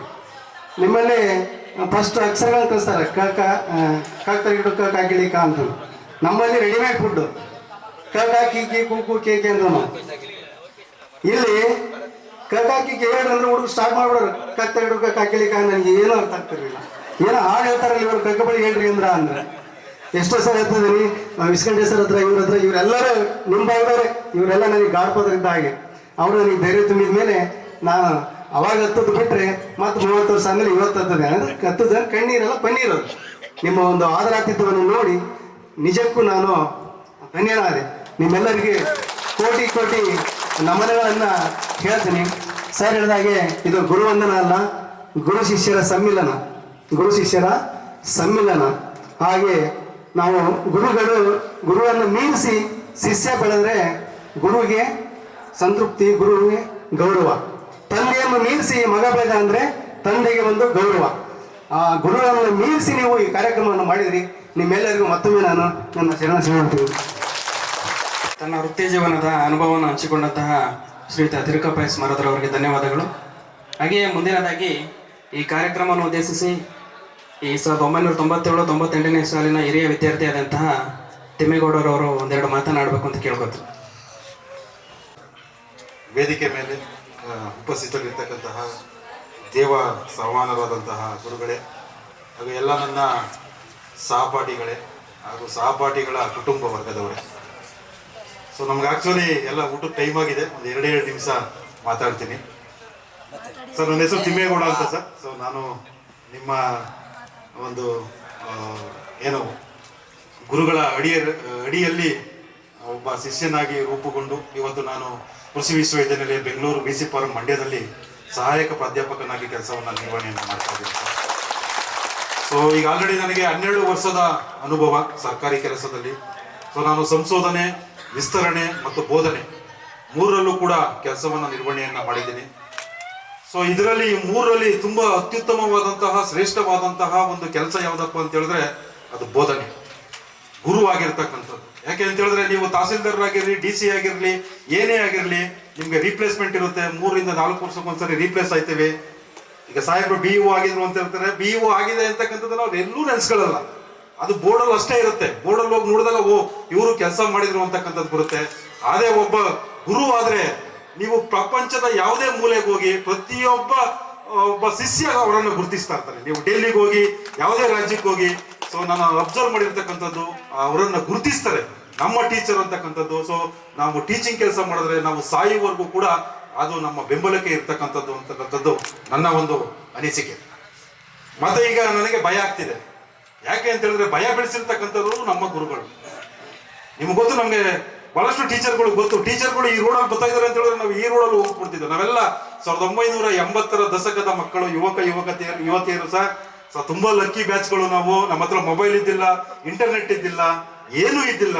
ನಮ್ಗೆ ಗುರುಗಳು ರೋಲ್ ಮಾಡಲ್ಲ. ಇವತ್ತು ನಾವು ಯಾವುದೇ ಗುರುಗಳನ್ನ ಯಾರಪ್ಪ ನೀನು ರೋಲ್ ಮಾಡಲ್ಲ ಅಂತ ಹೇಳಿದ್ರೆ ನಾವು ಹೇಳ್ತಕ್ಕಂಥದ್ದು, ನಾವು ಏನು ಮಿಡ್ಲ್ ಸ್ಕೂಲಲ್ಲಿ, ಹೈಸ್ಕೂಲಲ್ಲಿ ಏನು ಟೀಚರ್ಸ್ಗಳಿರ್ತಾರೆ ಅವರು ನಮ್ಮ ಗುರುಗಳು ಅಂತ ಹೇಳ್ತೀವಿ. ಅಂದ್ರೆ ನೀವು ಏನ್ ಪಾಠ ಮಾಡ್ತಿದ್ರಿ ಅನ್ನೋದು ನಮಗೆ ಮುಖ್ಯವಾಯ್ತಿದ್ದಿಲ್ಲ ಸರ್. ಅಲ್ಲಿ ನೀವು ಯಾವ ರೀತಿ ಇರ್ತಿದ್ರಿ ಅಂತಕ್ಕಂಥದ್ದನ್ನ ನಾವು ಅನುಕರಣೆಯನ್ನ ಮಾಡ್ತಿದ್ವಿ. ಸೊ ಇವತ್ತು ನೀವು ಏನು ಮೌಲ್ಯಗಳನ್ನ ಬೆಳೆಸ್ಕೊಂಡಿದ್ರಿ, ಇವತ್ತು ಆ ಮೌಲ್ಯಗಳನ್ನ ಅಳವಡಿಸ್ಕೊಂಡು ನಾವು ಈ ಜೀವನದಲ್ಲಿ ಮುಂದುವರಿತಾ ಇದ್ದೀವಿ ಅಂತಕ್ಕಂಥದ್ದನ್ನ ಹೇಳೋದಿಕ್ಕೆ ತುಂಬಾ ಹೆಮ್ಮೆ ಆಗುತ್ತೆ. ಸೊ ಅದರಲ್ಲೂ ಮೊದಲು ನಮ್ಗೆ ಭಯ ಕಳಿಸ್ತವ್ರು ಒಬ್ರು ನಮ್ಮ ಕರಿಯಪ್ಪ ಮಾಸ್ಟ್ರು, ಮತ್ತೆ ಕೆಂಪೇಗೌಡ ಮಾಸ್ಟ್ರು, ಮತ್ತೆ ನಮ್ಮ ವಿಸ್ಕಂಠಯ್ಯ ಮಾಸ್ಟ್ರು. ನಮ್ಗೆ ಮಾಸ್ಟ್ರು ಅಂದ್ರೆ ಇದು ಇಲ್ಲೂ ಭಯ. ನಾನು ನಿಜವಾಗ್ಲೂ ಹೇಳ್ತೀನಿ, ಬೇರೆ ಯಾರಿಗಾದ್ರೂ ಟಕ್ ಅಂತ ಮೆಸೇಜ್ ಮಾಡ್ಬಿಡ್ತೀನಿ. ಅದೇ ಟೀಚರ್ಸ್ಗಳಿಗೆ ಒಂದು ಫೋನ್ ಮಾಡಬೇಕು ಅಂತ ಹೇಳಿದ್ರು ನಾನು 50 ಸರಿ ಯೋಚನೆ ಮಾಡ್ತೀನಿ. ಅವ್ರು ಬಿಜಿ ಇರ್ತಾರೇನೋ, ಏನ್ ಅನ್ಕೊಳ್ತಾರೇನೋ, ಭಯ, ಅಷ್ಟು ಭಯ ಇರುತ್ತೆ ನಮ್ಗೆ. ಸೊ ಅದು ಆ ಒಂದು ಭಯ ಭಕ್ತಿಯನ್ನ ಕಲಿಸ್ತಕ್ಕಂಥ ಯಾವುದೇ ಒಬ್ಬ ವ್ಯಕ್ತಿ ಮುಂದುವರಿಬೇಕು ಅಂತ ಹೇಳಿದ್ರೆ ಜೀವನದಲ್ಲಿ ಭಯ ಭಕ್ತಿ ಇರಲೇಬೇಕು. ಭಯ ಭಕ್ತಿ ಇದ್ರೆ ಅವ ಜೀವನದಲ್ಲಿ ಎಲ್ಲಿ ಬೇಕಾದ್ರೂ ಮುಂದುವರ್ಕೊಂಡು ಹೋಗ್ತಾನೆ. ಸೊ ಮತ್ತೆ ಎರಡನೇದು, ನಮಗೆ ಯಂಗ್ ಟೀಚರ್ಸ್ಗಳು ಬಂದ್ರು. ನಮ್ಗೆ ಅಲ್ಲಿವರೆಗೂ ಏನಾಗ್ತಿತ್ತು ಅಂತ ಹೇಳಿದ್ರೆ ಏನು ಬುಕ್ ಕಲಿತು ಅದಷ್ಟನ್ನೇ ಕಲಿತಿದ್ದು. ನಮ್ಗೆ ಭರತ್ ಸರ್, ನಮ್ಮ ಲೋಕೇಶ್ ಸರ್ ಬಂದಾಗ ಜನರಲ್ ನಾಲೆಡ್ಜ್ ಬಗ್ಗೆ ಬಹಳಷ್ಟು ಇನ್ಫಾರ್ಮೇಶನ್ಸ್ ಅನ್ನ ಅವರು ಪ್ರಶ್ನೆ ಕೇಳಿದ್ರು ಕ್ಲಾಸ್ಗಳಲ್ಲಿ. ಸೊ ಜನರಲ್ ನಾಲೆಡ್ಜ್ ಬಗ್ಗೆ ನಾವು ಯಾವತ್ತೂ ಓದ್ತಿದ್ದಿಲ್ಲ. ಅಲ್ಲಿವರೆಗೆ ನಮ್ಗೆ ಅದೇನು ಗೊತ್ತಿಲ್ಲ, ಯಾತಕ್ ಬೇಕು ನಮ್ಗೆ ಜನರಲ್ ನಾಲೆಡ್ಜ್ ಅಂತಕ್ಕಂಥದ್ದು. ಸೊ ಅವ್ರು ಬಂದು ಪ್ರಶ್ನೆ ಕೇಳಿದ್ರು, ಪ್ರಧಾನಿ ಯಾರು, ಮುಖ್ಯಮಂತ್ರಿ ಯಾರು, ಇವೆಲ್ಲ ನಮ್ಗೆ ಏನು ಗೊತ್ತಿದ್ದಿಲ್ಲ. ಆ 5ನೇ 6ನೇ ಕ್ಲಾಸ್ ಇದ್ದಾಗ ಬಂದ್ರು ಸಾಹೇಬ್ರುಗಳು. ಸೊ ಅದನ್ನ ಪ್ರಶ್ನೆ ಕೇಳಕ್ ಶುರು ಮಾಡಿದಾಗ ಏನ್ ಮಾಡೋದು, ನಾವು ಓದ್ಬೇಕು, ಜನರಲ್ ನಾಲೆಡ್ಜ್ ತಿಳ್ಕೊಳ್ಬೇಕು ಅಂತಕ್ಕಂಥದ್ದನ್ನ ನಾವು ಅಲ್ಲಿ ಮೈಗೂಡಿಸ್ಕೊಂಡು, ಮತ್ತೆ ಅಲ್ಲಿ ಒಂದು ತಂಡವಾಗಿ, ಒಂದು ಕುಟುಂಬವಾಗಿ ಯಾವ ರೀತಿ ಇರಬೇಕು ಅಂತಕ್ಕಂಥದ್ದನ್ನ ನಮ್ಮ ಲೋಕೇಶರು ಮತ್ತೆ ಮರಸರು ನಮ್ಗೆ ತುಂಬಾ ಚೆನ್ನಾಗಿ ಹೇಳ್ಕೊಟ್ರು. ಸೊ ಇನ್ನು ನಾವು ಹೈಸ್ಕೂಲ್ ಬಂದಾಗ ನಮ್ಗೆ ಜೀವನದ ಮತ್ತೆ ಎಲ್ಲ ಪ್ರತಿಯೊಂದಕ್ಕೂ ರೋಲ್ ಮಾಡಲ್ಲ ಅಂತ ಹೇಳಿದ್ರೆ ನಮ್ಮ ನಂಜುಂಡ ಸ್ವಾಮಿ ಸರ್. ಸೊ ನಿಜವಾಗ್ಲೂ ನಾನು ಅವ್ರಿಗೆ ತುಂಬಾ ನಮ್ಮೆಲ್ಲಾ ಬ್ಯಾಚ್ಗಳನ್ನ ಪರವಾಗಿ ಅವ್ರಿಗೆ ಪೂರಕವಾದ ಧನ್ಯವಾದಗಳನ್ನ ತಿಳಿಸ್ತೀನಿ. ಸೊ ನಾನು ಇವತ್ತು ಏನ್ ಕಲ್ತಿದ್ದೀನಿ, ಏನು ಅನುಕರಣೆಯನ್ನ ಮಾಡ್ತಾ ಇದ್ದೀನಿ, ಯಾವ ರೀತಿ ನಾನು ಜೀವನದಲ್ಲಿ ನಡ್ಕೊಳ್ತಾ ಇದ್ದೀನಿ, ಅದೆಲ್ಲ ಅವರಿಂದ ಬಿಡುಗಡೆಯಾಗಿ ಬಂದಿರತಕ್ಕಂಥದ್ದು ಅಂತಕ್ಕಂಥದ್ದು ಹೇಳ್ಕೊಳ್ಳೋದಿಕ್ಕೆ ನನಗೆ ತುಂಬಾ ಹೆಮ್ಮೆ ಆಗುತ್ತೆ ಸರ್. ಸೊ ಇವತ್ತು ನಿಮ್ ಕಂಡ್ರೆ ಭಯ, ನನಗೆ ನಿಮ್ಮನ್ನು ನೋಡಿದ್ರು ಭಯ ಆಗುತ್ತೆ. ನಮ್ಗೆ ಆ ಒಂದು ಇದನ್ನ, ಭಕ್ತಿಯನ್ನ, ಭಯವನ್ನ ನಾವು ಉಳಿಸ್ಕೊಂಡು ಬಂದಿದ್ದೀವಿ ಸರ್. ಸೊ ನಾನು ನಮ್ಮೆಲ್ಲ ಸಹಪಾಠಿಗಳ ಪರವಾಗಿ ಹೇಳೋದಿಷ್ಟೇ ಸರ್. ಸೊ ಜೀವನ ಇವತ್ತು ಏನಾಗಿದೆ ಅಂತ ಹೇಳಿದ್ರೆ, ಇವತ್ತಿನ ಒಂದು ಪ್ರಪಂಚ ನಿಮ್ಗೆ ಗೊತ್ತಿದೆ, ತುಂಬಾ ಸವಾಲುಗಳು, ಎಲ್ಲ ಜೊತೆಲೇ ಇರ್ತಾರೆ. ಕಾಲು ಎಳಿತಕ್ಕಂಥವ್ರು, ಬ್ಯಾಕ್ ಸ್ಟೆಪ್ಪರ್ಸ್ಗಳು ತುಂಬಾ ಜಾಸ್ತಿ ಇದೆ. ಸೊ ಅಂತ ಒಂದು ಮತ್ತೆ ಬಹಳಷ್ಟು ಸಮಸ್ಯೆಗಳಿದಾವೆ, ನೋವುಗಳಿದಾವೆ. ಎಲ್ಲವನ್ನ ಮೀರಿ ನಾವು ಜೀವನವನ್ನು ನಡೆಸಬೇಕಾಗಿದೆ. ಯಾವುದೇ ಒಂದು ಜೀವನದಲ್ಲಿ ತಾಳ್ಮೆಯನ್ನ ಕಳ್ಕೊಳ್ಬಾರ್ದು. ನನ್ನ ಒಂದು ಬ್ಯಾಚ್ಮೆಟ್ಗಳು ಏನಿದ್ದಾರೆ, ಸೊ ಯಾರು ಕೂಡ ಆ ರೀತಿ ಒಂದು ತಾಳ್ಮೆಯನ್ನ ಕಳ್ಕೊಂಡಿಲ್ಲ ಸರ್. ಜೀವನವನ್ನು ಅತ್ಯಂತ ಸುಗಮವಾಗಿ ನಡೆಸ್ಕೊಂಡು ಹೋಗ್ತಾ ಇದ್ದಾರೆ. ಏನೇ ಕಷ್ಟಗಳಿರ್ಲಿ, ಏನೇ ಕಾರ್ಪಣ್ಯಗಳಿರ್ಲಿ, ಅದಕ್ಕೆ ಬುನಾದಿ ಹಾಕೊಟ್ಟಿರ್ತಕ್ಕಂಥವ್ರು ನಮ್ಮ ಎಲ್ಲ ಗುರು ವೃಂದದವರು. ಅವರಿಗೆ ನಮ್ಮ ಈ ಒಂದು 97, 98ನೇ ಬ್ಯಾಚಿನ ಎಲ್ಲರ ಪರವಾಗಿ ಉತ್ಪೂರ್ವಕವಾದ, ಹೃದಯಪೂರ್ವಕವಾದ ಧನ್ಯವಾದಗಳನ್ನು ಅರ್ಪಿಸಿ ಮೊದಲಿಗೆ ವೇದಿಕೆ ಮೇಲೆ ಇರ್ತಕ್ಕಂಥ ನನ್ನ ಎಲ್ಲ ಗುರುಗಳ ಪಾದಾರವಿಂದಗಳಿಗೆ, ನಮ್ಮ ಸಹಪಾಠಿಗಳ ಸಮೇತವಾಗಿ ನಮ್ಮೆಲ್ಲರ ನಮಸ್ಕಾರಗಳನ್ನು ಅವರ ಪಾದಗಳಿಗೆ ಅರ್ಪಿಸುತ್ತಾ, ಅವಾಗವಾಗ ಹಿಂಗೆ ಚಪ್ಪಾಳೆ ಕೊಟ್ಟರೆ ನಾನು ಸ್ವಲ್ಪ ಚೆನ್ನಾಗಿ ಮಾತಾಡ್ತೀನಿ, ಮತ್ತೆ ಬೇಗ ಮಾತಾಡಿ ಮುಗಿಸ್ತೀನಿ. ಚಪ್ಪಾಳೆ ಹೊಡೆದಿಲ್ಲ ಅಂದರೆ ಕುಯ್ತೀನಿ ನಾನು. ಬಂಧುಗಳ, ಈ ವಿಚಾರವಾಗಿ ಮಾತಾಡೋದಕ್ಕೆ ಸಾಕಷ್ಟು ಸಮಯ ಬೇಕು. ಆದರೆ ಸಮಯದ ಅವಧಿ ಬಹಳ ಕಡಿಮೆ ಇರೋದ್ರಿಂದ ಆದಷ್ಟು ಬೇಗನೆ ಮಾತಾಡಿ ಮುಗಿಸೋಕ್ಕೆ ಇಷ್ಟಪಡ್ತೀನಿ. ನಾನು ವೇದಿಕೆ ಮೇಲೆ ಮಾತಾಡ್ತಿರೋ ಉದ್ದೇಶ ಇಷ್ಟೇ. ಏನಪ್ಪ ಅಂತಂದರೆ, ಇವತ್ತೇನು ನಾವೆಲ್ಲ ಸೇರಿ ಈ ಒಂದು ಗುರುವಂದನ ಕಾರ್ಯಕ್ರಮ ಅಂತ ಮಾಡ್ತಾ ಇದ್ದೀವಿ, ಇದು ಯಾವ ರೀತಿ ಆಯಿತು, ಯಾರಿಂದ ಆಯಿತು, ಇದ್ರ ಬಗ್ಗೆ ಒಂದು ಸಂಕ್ಷಿಪ್ತವಾಗಿ ಮಾಹಿತಿ ಕೊಡೋದ್ರ ಜೊತೆಗೆ ಈ ಕಾರ್ಯಕ್ರಮಕ್ಕೆ ಸಹಕರಿಸ್ತಿರ್ತಕ್ಕಂಥ ನಮ್ಮೆಲ್ಲರಿಗೋಸ್ಕರ ಒಂದು ಕೃತಜ್ಞತೆ ಹೇಳೋದಕ್ಕೋಸ್ಕರ ನಾನು ಒಂದೆರಡು ಮಾತನ್ನ ಹೇಳೋದಕ್ಕೆ ಬಯಸ್ತೀನಿ. ಮೊದಲಿಗೆ ಗುರುಗಳ ಕಡೆಯಿಂದ ಶುರು ಮಾಡ್ತೀನಿ. ಯಾಕೆಂದರೆ ನಾನು 7th ಸ್ಟ್ಯಾಂಡರ್ಡು ಒಂದು 4 ತಿಂಗಳು ಇದ್ದಾಗ ಬಂದು ಎತ್ತಂಬಡಿ ಶಾಲೆಗೆ ಸೇರ್ತೀನಿ. ನನ್ನ ಒಂದು ಕಿರು ಪರಿಚಯ ಏನಪ್ಪ ಅಂತಂದರೆ, ಎತ್ತಂಬಡಿನಲ್ಲಿ ನನ್ನ ತಾಯಿ ತವರು ಮನೆ ಆಗಿರುತ್ತೆ. ಅಲ್ಲಿ ಬಂದು ನಮ್ಮ ಮಾವನವ್ರ ಮನೆಯಲ್ಲಿ ವಿದ್ಯಾಭ್ಯಾಸ ಮಾಡ್ತೀನಿ. ಅವರು ಲೆಕ್ಚರ್ ಆಗಿರ್ತಾರೆ ಇವತ್ತು. ಆ ಒಂದು ಐಡೆಂಟಿಟಿ ನನಗೆ ಸ್ವಲ್ಪ ಶಾಲೆಯಲ್ಲಿ ಎಲ್ಲ ಟೀಚರ್ಸ್ಗಳ ಜೊತೆ ಗುರುತಿಸ್ಕೊಂಡು ಓದೋದಕ್ಕೆ ಅವಕಾಶ ಆಗುತ್ತೆ. ಸೊ ಈ ರೀತಿ ಇರಬೇಕಾದ್ರೆ 7ನೇ ಕ್ಲಾಸಲ್ಲಿ ಸಿಂಪಲ್ ಆಗಿ ಹೇಳ್ತಾ ಹೊರಡ್ತೀನಿ. ಲೋಕೇಶ್ ಮಾಸ್ಟ್ರು ಒಂದು ಗಣೇಶನ ಮಾಡಿರ್ತಾರೆ, ನಮ್ಮ ಕೈಲಿ ಮಾಡಿಸಿ ಅದನ್ನು ವಿಸರ್ಜನೆ ಕೂಡ ಮಾಡಿಸಿರ್ತಾರೆ ಗಣೇಶನ ಬಗ್ಗೆ. ಹಾಗಾಗಿ ಅವರ ನೆನಪು ನಮ್ಗೆ ಈಗಿದು ಇದೆ ಅನ್ನೋದಕ್ಕೆ ಒಂದು ಉದಾಹರಣೆ. ಅದಾದ ನಂತರ ಇಸ್ಕಂಡಯ್ಯ ಸರ್ ಆಗ್ಬೋದು, ಇನ್ನು ಉಳಿದಂಥ ಎಲ್ಲ ಟೀಚರ್ಸ್ಗಳು ಕೂಡ ಅವ್ರದ್ದೇ ಆದ ಒಂದು ನೆನಪುಗಳನ್ನು ನಮ್ಮಲ್ಲಿ ಉಳಿಸಿದ್ದಾರೆ. ಆದರೆ ಸಮಯದ ಅಭಾವ ಕ್ಷಮೆ ಇರಲಿ. ನಂತರ ನಾವು ಹೈಸ್ಕೂಲ್ಗೆ ಬರೋದಾದರೆ ರಮೇಶ್ ಸರ್ ಆಗ್ಬೋದು, ನಮ್ಮ ನಂಜುಂಜಾಬಿ ಸರ್ ಆಗ್ಬೋದು, ಆಮೇಲೆ ನಮ್ಮ ಶಂಕರಮೂರ್ತಿ ಸರ್ ಅವ್ರು ಪಾಠ ಮಾಡ್ತಿದ್ದಂಥ ರೀತಿಗಳಂತೂ ನಮಗೆ ಬಹಳ ಇಷ್ಟ. ಶಂಕರಮೂರ್ತಿ ಸರ್ನ ನಾನು ಭಾಷಣ ಮಾಡೋದಕ್ಕೆ ಮುಂಚೆ ಕೇಳಬೇಕು ಅಂದ್ಕೊಂಡಿದ್ದೆ. ಬಟ್ ಅವರು ನಮ್ಮ ಮನ ಮಿಡಿತ ಏನನ್ನೋದು ಅರ್ಥ ಮಾಡ್ಕೊಂಡಿದ್ರು. ಏನು ಹೇಳೋದಂದ್ರೆ ಮಾತಿನ ಮಧ್ಯದಲ್ಲಿ ಒಂದು ಸಣ್ಣದಾಗಿ ಒಂದು ಕತೆ ಹೇಳಿದ್ರು, ಯಾವುದೋ ಒಂದು ರೈಲು ವಿಚಾರನ ಪಾಠ ಮಾಡಬೇಕಾದ್ರೂ ಕೂಡ ಹಾಗೆ ಒಂದು ಸಣ್ಣ ಸಣ್ಣ ವಿಚಾರಗಳನ್ನ ಹೇಳ್ತಾ ನಮಗೆ ಪಾಠನ ತುಂಬ ಚೆನ್ನಾಗಿ ಮನವರಿಕೆ ಮಾಡಿಕೊಡ್ತಾ ಇದ್ರು. ಹಾಗೆ ಅವರು ಹಾಡಾಡ್ತಿದ್ದು ಬಹಳ ಅದ್ಭುತ. ಹಾಗೆ ನಮ್ಮ ನಂಜುನ್ ಸ್ವಾಮಿ ಸರ್ ಅಂತೂ ಅವರು ನಮ್ಮೂರಲ್ಲಿ ಅಲ್ಲೇ ಎತ್ತಂಬೂರಿನಲ್ಲಿ ಇದ್ದಾಗ ಅವ್ರ ಮಕ್ಕಳುಗಳು ಚಿಕ್ಕ ಚಿಕ್ಕ ಮಕ್ಕಳುಗಳಾಗಿದ್ರು. ನಾವು ರೋಡ್ನಲ್ಲಿ ಹೋಗ್ತಾ ಬರ್ತಾ ಅವ್ರನ್ನ ಆಟ ಆಡಿಸ್ಕೊಂಡು ಮಾತಾಡಿಸ್ಕೊಂಡು ಅದೆಲ್ಲ ಕಳೆದಿದ್ದಂಥ ನೆನಪುಗಳು ನಮ್ಗೆ ಈಗಲೂ ಹಾಗೇ ಇದೆ. ಮತ್ತು ಇದಾದಮೇಲೆ ನಾವು ಅವ್ರನ್ನ ಈ ಕಾರ್ಯಕ್ರಮಕ್ಕೆ ಆಹ್ವಾನ ಮಾಡೋದಕ್ಕೆ ಅವ್ರ ಮನೆಗಳಿಗೆ ಹೋದಾಗ ಅವರು ನಮ್ಮನ್ನು ನೋಡಿದಂಥ ಪರಿ ಇದೆಯಲ್ಲ, ನಿಜಕ್ಕೂ ಅಲ್ಲಿ ಯಾರು ಅವತ್ತು ಹೋಗಿದ್ರು ಅವರು ಧನ್ಯರು. ಅವರು ಟೀಚರ್ಸ್ ಆಗಿರ್ಬೋದು, ಇವತ್ತು ವಯಸ್ಸಿನಲ್ಲಿ ನಮಗಿಂತ ಒಂದು ಹೆಚ್ಚಿನ ಒಂದು ಇದರಲ್ಲಿ ಇದ್ರೂ ಕೂಡ ನಮಗಳಿಗೆ ಅಷ್ಟೊಂದು ಪ್ರೀತಿ ಆಧಾರನ ತೋರಿಸಿ ಗೌರವದಿಂದ ಬರಮಾಡಿಕೊಂಡು ನಮ್ಮನ್ನು ಕಳಿಸ್ಕೊಡ್ತಾರೆ. ಸೊ ಅವರ ವ್ಯಕ್ತಿತ್ವ ಏನು, ಅವರು ನಮ್ಮ ಗುರುಗಳಾಗಿ ಬಂದಿದ್ದಕ್ಕೆ ನಮ್ಮ ಬದುಕು ಸಾರ್ಥಕ ಆಯ್ತು ಅನ್ನೋದು ನಮಗೆ ಆ ಕ್ಷಣ ಒಂದು ಮಂದಟ್ಟಾಗುತ್ತೆ. ಅದನ್ನು ನಾವು ಅನುಭವಿಸಿದ್ವಿ. ಅದಕ್ಕೆ ನನಗೆ ಭಾಳ ಖುಷಿ ಆಗ್ತಿದೆ ಈ ಸಮಯದಲ್ಲಿ ಹೇಳೋದಕ್ಕೆ. ಇದಾದಮೇಲೆ ಸ್ನೇಹಿತರೆ, ಇವತ್ತಿನ ಗುರುವಂದನ ಕಾರ್ಯಕ್ರಮ ಆಗೋದಕ್ಕೆ ನಾನು ಸುಮಾರು ಕಡೆ ಫೋಟೋಗ್ರಾಫರ್ ಆಗಿ ಇದೇ ಒಂದು ಕೆಲಸನ ಮಾಡ್ತಿರ್ಬೇಕಾದ್ರೆ ಪ್ರತಿ ಮದುವೆಗಳಲ್ಲೂ ನಾನು ನೋಡ್ತಾ ಇದ್ದೆ, ಎಲ್ಲರನ್ನೂ ವೇದಿಕೆ ಮೇಲೆ ಬರೋ ಪ್ರತಿಯೊಬ್ಬ ಜನನ ಗುರುತಿಸ್ತಾ ಇದೆ. ಯಾಕೆ ಆ ಗುಂಪಲ್ಲಿ ಯಾರು ನನ್ನ ಜೊತೆ ಓದಿರೋರು ಹೆಣ್ಮಕ್ಳು ಬರ್ತಾವ್ರ, ಗಂಡು ಮಕ್ಳು ಬಂದಿದಾರ, ಒಬ್ರು ಕಾಣಿಸಲ್ಲ. ನಮ್ಮ ಏರಿಯಾದಲ್ಲಿ ಯಾರು ಈ ಕಡೆಗೆ ಹೆಣ್ಣು ಕೊಟ್ಟಿದ್ದು ಅಥವಾ ಹೆಣ್ಣು ತಗೊಂಡೋಗಿರೋದು ಈ ಥರ ಸಂಬಂಧಿಕರೇ ಇಲ್ವಾ, ನಮ್ಮ ಭಾಗದಲ್ಲಾಗೋ ಮದುವೆ ಕಾರ್ಯಕ್ರಮಗಳಿಗೆ ಯಾರು ಬರಲ್ಲ ಅಂದ್ಬಿಟ್ಟು ಯೋಚನೆ ಮಾಡ್ತಿದೆ. ಎಲ್ಲರನ್ನೂ ಒಂದು ಕಡೆ ಸೇರಬೇಕು, ನೋಡಬೇಕು ಅಂತ ಆಸೆ ಆಗುತ್ತೆ. ಆದರೆ ಯಾರ್ಯಾರು ಎಲ್ಲಿದ್ದಾರೆ ಏನೋ ಗೊತ್ತಿಲ್ಲ ಅಂದ್ಬಿಟ್ಟು ತುಂಬ ದಿವಸ ಕಾಡ್ತಾ ಇದ್ದೀವಿ ವಿಷಯ. ಇಂಥ ಸಂದರ್ಭದಲ್ಲಿ ಗೆಳೆಯ ರವೀಶನಿಂದ ಒಂದು ಕರೆ ಬರುತ್ತೆ. ಅವನ ನಂಬರ್ ನನ್ನ ಹತ್ರ ಇರಲ್ಲ, ಆದರೆ ಟ್ರೂ ಕಲರಲ್ಲಿ ನೇರವಾಗಿ ರವೀಶ ಅಂತ ತೋರಿಸುತ್ತೆ. ನನ್ನ ಕಾಂಟ್ಯಾಕ್ಟ್ ಲಿಸ್ಟಲ್ಲಿ ರವಿಕುಮಾರ್ ರವಿ ಅನ್ನೋರು ತುಂಬ ಜನ ಇದ್ದಾರೆ, ಆದರೆ ರವೀಶ ಅನ್ನೋರು ಯಾರು ಇರಲಿಲ್ಲ. ರವೀಶ ಅಂತ ಬರ್ತಾ ಇದೆ ಅಂದರೆ ಮೇ ಬಿ ಎತ್ತಂಬಡಿಯನ್ನು ಇರಬೇಕು, ಏನೋ ವಿಷಯ ಇದೆ ಅಂದ್ಬಿಟ್ಟು ಕಾಲ್ ರಿಸೀವ್ ಮಾಡಿದ್ರೆ ಅಷ್ಟೊತ್ತಿಗೆ ಅವನು ವಾಟ್ಸಪ್ ಗ್ರೂಪ್ ಕ್ರಿಯೇಟ್ ಮಾಡಿರ್ತಾನೆ. ಎಲ್ಲರೂ ಇರ್ತೀರಾ. ಸುಮಾರು ಒಂದು 27 ವರ್ಷದ ನಂತರ ನಿಮ್ಮೆಲ್ಲರೂ ಧ್ವನಿ ಕೇಳೋದಕ್ಕೆ ನನಗೆ ಅವತ್ತು ಅವಕಾಶ ಆಗುತ್ತೆ. ಆ ದಿನಗಳಲ್ಲಿ ನಾವೆಲ್ಲ ಗಂಟೆಗಟ್ಟಲೆ ವಾಟ್ಸಪ್ ಗ್ರೂಪಲ್ಲಿ ಮಾತಾಡಿದ್ದೀವಿ, ಫೋನು ಕಾಲ್ನಲ್ಲಿ ಎಲ್ಲರೂ ಮಾತಾಡ್ತಿದ್ರು. ಇತ್ತೀಚೆಗೆ ಕಮ್ಮಿ ಆಗಿದೆ. ಇನ್ನು ಮುಂದೆ ದಯವಿಟ್ಟು ಮುಂದುವರಿಸಿ ಬಿಡುವಿನ ಟೈಮ್ನಲ್ಲಿ ಹಾಗೆ ಇರಲಿ. ಈ ಸ್ನೇಹ ಸಂಬಂಧ ಶಾಶ್ವತವಾಗಿ ಇದೊಂದು ಕಿವಿ ಮಾತು. ಸೊ ಅಲ್ಲೂ ಶುರುವಾದಂಥ ಇದಕ್ಕೆ ರವೀಶ ಮತ್ತು ಸವಿತಾ ಅವರು, ದೊಡ್ಡಮ್ಮ ಅವರು, ಲಕ್ಷ್ಮಿ ಅವರು, ಇನ್ನೂ ಸಾಕಷ್ಟು ಜನ ಹೀಗೆ ನಮ್ಮ ರಮೇಶ್ ಮತ್ತು ಶ್ರೀನಿವಾಸ್ ಇವರೆಲ್ಲರೂ ಸೇರಿ ಮತ್ತು ನಮ್ಮ ಟೀಮ್ಗೆ ಅಧ್ಯಕ್ಷರು ಮಾಡ್ಕೊಂಡಿದ್ದೀವಿ ನಮ್ಮ ಕೆಂಪೇಗೌಡ. ಇವರೆಲ್ಲರೂ ಸೇರಿ ಒಂದು ವಾಟ್ಸಪ್ ಗ್ರೂಪ್ನ ಮಾಡಿ ಇವತ್ತು ಅವ್ರೂರಿಗೆ ಒಂಥರ ಮಾದರಿ ಟೀಮ್ ಆಗಿದೆ ನಮ್ಮದು ಅಂತ ಹೇಳ್ತಾ ಇದ್ದಾರೆ ಅವರು. ನನಗೆ ಗೊತ್ತಿಲ್ಲ, ಯಾಕೆಂದ್ರೆ ನಾನು ಎತ್ತಂಬಡಿಲಿಲ್ಲ. ಅಷ್ಟೊಂದು ವಿಶೇಷವಾಗಿ ವಿಭಿನ್ನವಾಗಿ ನಮ್ಮ ಟೀಮು ಎಲ್ಲದರಲ್ಲೂ ಗುರುತಿಸ್ಕೊಳ್ತಿದೆ, ಮಾಡ್ತಿದೆ ಕೆಲಸ ಕಾರ್ಯನ ಅಂತ ಹೇಳ್ತಿದ್ದಾರೆ. ಅದು ಹಾಗೆ ಮುಂದುವರಿಲಿ. ಬೇರೆಯವರಿಗೆ ನಾವು ಇದೇ ಥರ ರೋಲ್ ಮಾಡೆಲ್ ಆಗಿರೋಣ. ಈ ಗುರುವಂದನ ಕಾರ್ಯಕ್ರಮ ನಮ್ಮ ಟೀಮಿಂದ ಮೊದಲಾಗಬೇಕಾಗಿತ್ತು, ಕಾರಣಾಂತರದಿಂದ ಅದು ಸ್ವಲ್ಪ ತಡ ಆಯಿತು. ನಮ್ಮ ಸೀನಿಯರ್ಗಳು ಲಾಸ್ಟ್ ಮಂತ್ ಮಾಡಿದ್ರು. ಆ ಒಂದು ಸುಸಂದರ್ಭದಲ್ಲಿ ನಾನು ಕೂಡ ಅವತ್ತು ಕ್ಯಾಮ್ರಾಮನ್ ಆಗಿ ಕೆಲಸ ಮಾಡುವಾಗ ನನ್ನ ಎಲ್ಲ ಗುರುಗಳನ್ನ ಅವತ್ತು ಕಣ್ಣಾರೆ ನೋಡೋದಕ್ಕೆ ಅವಕಾಶ ಸಿಕ್ತು, ಸುಮಾರು 28 ವರ್ಷದ ನಂತರ. ಅದಾದಮೇಲೆ ಇವತ್ತು ಮತ್ತೆ ಅವರ ಒಂದು ಭೇಟಿ ಆಗ್ತಕ್ಕಂಥ ಸಂದರ್ಭ ನಮ್ಮ ಈ ಕಾರ್ಯಕ್ರಮದಲ್ಲಿ ಸಿಕ್ಕಿದೆ. ಹಂಗಾಗಿ ಬಹಳ ಖುಷಿ ಆಗ್ತಿದೆ. ಹಾಗೆ ಕಡೆಯದಾಗಿ ಈ ಕಾರ್ಯಕ್ರಮಕ್ಕೆ ಹೆಚ್ಚಿನ ಪ್ರೋತ್ಸಾಹ ನಿಜವಾಗ್ಲೂ ಹೇಳ್ತೀನಿ, ನಮ್ಮ ಟೀಮ್ನಲ್ಲಿ ಇರ್ತಕ್ಕಂಥ ಹೆಣ್ಮಕ್ಳುಗಳ ಒಂದು ಕೊಡುಗೆ ಏನಿದೆ, ಅವರಲ್ಲಿನ ಒಂದು ಉತ್ಸುಕತೆ, ಪ್ರೋತ್ಸಾಹ ಏನಿದೆ, ನಿಜಕ್ಕೂ ಅವ್ರಿಗೆ ಒಂದು ಹ್ಯಾಟ್ಸಪ್ ಹೇಳ್ತೀನಿ ನಾನು. ಯಾಕೆಂದರೆ ನಿಮ್ಮೆಲ್ಲರ ಸಹಕಾರ, ನಿಮ್ಮ ಮಾತುಗಳು ನಮಗೆ ಸ್ಫೂರ್ತಿದಾಯಕವಾಗಾಯಿತು. ಹೆಣ್ಮಕ್ಳೇ ಈ ಥರ ಹೇಳ್ತಿದ್ದಾರೆ ಅಂದರೆ ನಾವು ಯಾಕೆ ಗಂಡು ಮಕ್ಕಳು ಇದಕ್ಕೆ ಕೈ ಜೋಡಿಸಿ ನಾವು ಈ ಕಾರ್ಯಕ್ರಮನ ಮಾಡಬಾರ್ದು ಅಂತ ನಿಂತಾಗ ಅದು ತಮ್ಮ ಕಣ್ಮಂದಿ ಇವತ್ತು ಕಾಣಿಸ್ತಿದೆ ಎಷ್ಟು ಮಟ್ಟಕ್ಕೆ ನಾವು ಯಾವ ರೀತಿ ಮಾಡಿದ್ದೀವಿ ಅಂದ್ಬಿಟ್ಟು. ನಮ್ಮ ಒಂದು ಯೋಚನೆ ಏನಿತ್ತು ಅದನ್ನು ಸಾಧ್ಯ ಆದಷ್ಟು ಒಂದು ಒಳ್ಳೆ ರೀತಿಯಲ್ಲಿ ಮಾಡೋ ಒಂದು ಪ್ರಯತ್ನ ಮಾಡಿರ್ತೀವಿ. ಇದರಲ್ಲಿ ಏನಾದರೂ ಗೊತ್ತಿದ್ದೋ ಗೊತ್ತಿಲ್ಲದೇನೋ ಅಥವಾ ತಿಳಿಯದೇನೋ ಸಣ್ಣ ಪುಟ್ಟ ಲೋಪದೋಷಗಳು ಕಂಡು ಬಂದರೆ ದಯವಿಟ್ಟು ಗುರುಗಳು ಸಮೇತವಾಗಿ ಎಲ್ಲರೂ ಕೂಡ ಕ್ಷಮಿಸಬೇಕು ಅಂತ ಹೇಳ್ತಾ ಈ ಒಂದು ಸಂದರ್ಭದಲ್ಲಿ ನನಗೆ ಮಾತಾಡೋದಕ್ಕೆ ಅವಕಾಶ ಕೊಟ್ಟಿದ್ದಕ್ಕೆ ತಮ್ಮೆಲ್ಲರಿಗೂ ವಂದಿಸ್ತಾ ನನ್ನ ಮಾತನ್ನು ಮುಗಿಸ್ತೀನಿ. ಜೈ ಹಿಂದ್, ಜೈ ಕರ್ನಾಟಕ.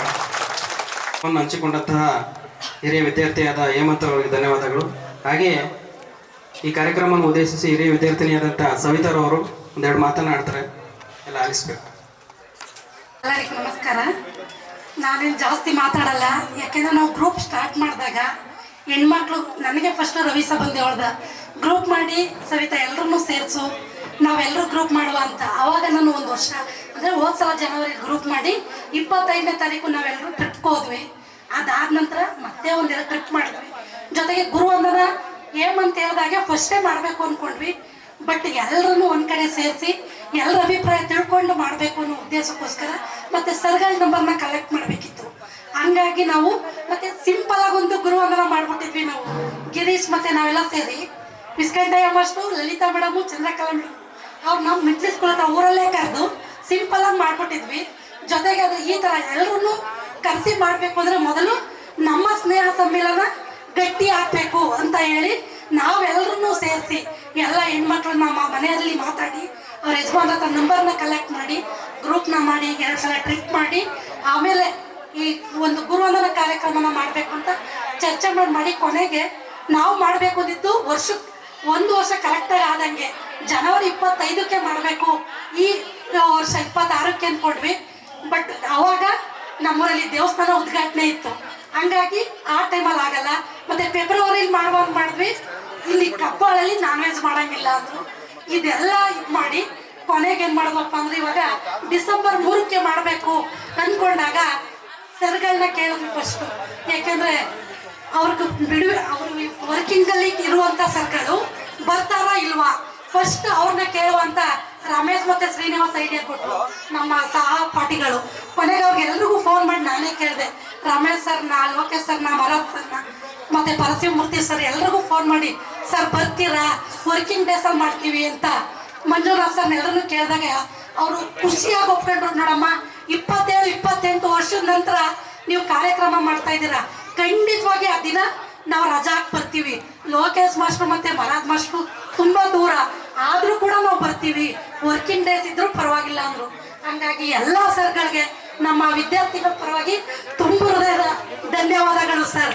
ಎಲ್ಲ ಒಪ್ಪಿ ಬಂದು ಈ ದಿನ ಗುರುವಂದನ ಕಾರ್ಯಕ್ರಮ ಯಶಸ್ವಿಯಾಗಿ ನಡೆಸ್ಕೊಳ್ಳಿಕ್ಕೆ ಗುರುಗಳು ಮತ್ತು ನಮ್ಮ ಸಹಪಾಠಿಗಳಾದ ನಮ್ಮ ಗೆಳೆಯರು ರವೀಶ, ಶ್ರೀನಿವಾಸು, ರಮೇಶ, ಕೆಂಪರಾಜು ಮತ್ತು ನಮ್ಮ ಹೆಣ್ಮಕ್ಳು ಒಸಿ ಕಷ್ಟಪಡಲಿಲ್ಲ. ಎಲ್ಲರನ್ನೂ ಸೇರಿಸಿ ಕಾರ್ಯಕ್ರಮ ಮಾಡಲಿಕ್ಕೆ ಅವಕಾಶ ಮಾಡಿಕೊಟ್ಟು ಇವತ್ತು ಈ ಕಾರ್ಯಕ್ರಮ ಯಶಸ್ವಿ ಆಗಲಿಕ್ಕೆ ಗುರುವೃಂದದವರು ಮತ್ತು ನಮ್ಮ ಸಹಪಾಠಿಗಳು ಮತ್ತು ಅವರ ಕುಟುಂಬದವರು ಕೂಡ ತುಂಬ ಹೆಲ್ಪ್ ಮಾಡಿ ಇದು ಮಾಡಿದ ಪ್ರೋತ್ಸಾಹ ಕೊಟ್ಟಿದ್ದಾರೆ. ಎಲ್ರಿಗೂ ಹೊಂದಿಸ್ತಾ ನಮ್ಮ ಮಾತನ್ನ ಮುಗಿಸ್ತಾ ಇದ್ದೀನಿ. ಜೈ ಹಿಂದ್, ಜೈ ಕರ್ನಾಟಕ. ಅನುಭವವನ್ನು ಹಂಚಿಕೊಂಡಂತಹ ಶ್ರೀಮತಿ ಸವಿತಾರವರಿಗೆ ಧನ್ಯವಾದಗಳು. ಹಾಗೆಯೇ ಈ ಕಾರ್ಯಕ್ರಮದಲ್ಲಿ ಮುಖ್ಯವಾಗಿ ನಾವು ಕಾರ್ಯಕ್ರಮದ ಪ್ರಾರಂಭದಲ್ಲೇ ಮಾಡಬೇಕಾಗಿತ್ತು. ಎಲ್ಲರಲ್ಲೂ ಒಮ್ಮೆ ಕ್ಷಮೆ ಕೇಳುತ್ತಾ, ಏನಪ್ಪ ಉದ್ದೇಶ ಅಂತಂದರೆ, ಈ ಕಾರ್ಯಕ್ರಮದಲ್ಲಿ ಒಂದು ಬೇಸರದ ಸಂಗತಿ ಏನಪ್ಪ ಅಂದರೆ, ಇಲ್ಲಿ ಇನ್ನೂ ಅನೇಕ ಶಿಕ್ಷಕರು ಕೂಡ ಈ ಕಾರ್ಯಕ್ರಮದಲ್ಲಿ ಭಾಗಿಯಾಗಿರ್ಬೇಕಾಗಿತ್ತು. ಆದರೆ ದೈವ ಇಚ್ಛೆ ಅವರು ಇಂದು ನಮ್ಮ ಜೊತೆಯಲ್ಲಿ ಇಲ್ಲ. ಹಾಗೆಯೇ ಅನೇಕ ವಿದ್ಯಾರ್ಥಿಗಳು ಕೂಡ ಈ ಕಾರ್ಯಕ್ರಮದಲ್ಲಿ ಅವರ ಫ್ಯಾಮಿಲಿ ಜೊತೆಲಿ ಇರಬೇಕಾಯಿತು. ಅದು ಕೂಡ ದೈವ ಇಚ್ಛೆ, ಅವರನ್ನು ನಾವು ಇಂದು ಅಗಲಿದ್ದೀವಿ. ಹಾಗಾಗಿ ನಮ್ಮನ್ನು ಅಗಲಿರುವಂತಹ ಶಿಕ್ಷಕ ವೃಂದದವ್ರನ್ನ ಒಮ್ಮೆ ನೆನಪು ಮಾಡ್ಕೊಳ್ಳೋದಾದರೆ, ಮೊದಲನೇದಾಗಿ ಆದಿಲ್ ಬಾಸು ಸರ್ ಅವರು, ಗುರುಸಿದ್ದಯ್ಯ ಸರ್ ಅವರು, ಅಬ್ದುಲ್ ಮತ್ತಾರ್ ಅವರು, ಪರಮೇಶ್ವರ್ ಅವರು, ಜಯರಾಮ್ ಸರ್ ಅವರು, ಲಿಂಗೇಗೌಡ ಸರ್ ಅವರು, ಪುಟ್ಟಸ್ವಾಮಿ ಗೌಡರು, ಸಂಪತ್ ಕುಮಾರ್ ಸರ್, ಕರಿಸಿದ್ದೇಗೌಡರು, ಕೆಂಪೇಗೌಡರು, ವೆಂಕಟಪ್ಪ ಸರ್, ಹಾಗೆಯೇ ಪುಟ್ಲಿಂಗಮ್ಮ. ಹಾಗೆಯೇ ವಿದ್ಯಾರ್ಥಿ ರತ್ನಗಳನ್ನು ನೋಡೋದಾದರೆ ಅಶೋಕ್, ಮಹದೇವಯ್ಯ, ರಾಜಶೇಖರ್, ದೀಪಕ್ ಕುಮಾರ್ ಇವರ ಅನುಪಸ್ಥಿತಿಯಲ್ಲಿ ನಾವು ಇಂದು ಈ ಕಾರ್ಯಕ್ರಮವನ್ನು ಪೂರ್ಣಗೊಳಿಸ್ತಾ ಇದ್ದೀವಿ. ಹಾಗಾಗಿ ಅವರ ಆತ್ಮಕ್ಕೆ ಶಾಂತಿ ದೊರಕಲಿ ಅಂದ್ಬಿಟ್ಟು ಈ ಕಾರ್ಯಕ್ರಮದಲ್ಲಿ 1 ನಿಮಿಷಗಳ ಕಾಲ ನಾವು ಮೌನಾಚರಣೆಯನ್ನು ಮಾಡಬೇಕು ಅಂತ ಕೇಳ್ಕೊತೀನಿ. ದಯವಿಟ್ಟು ಎಲ್ಲರೂ ಎದ್ದು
ಕಂಡಾಗಿಂದ ತಣಿತಣಿಸೋ ಋತುವೇ ಚಂದ.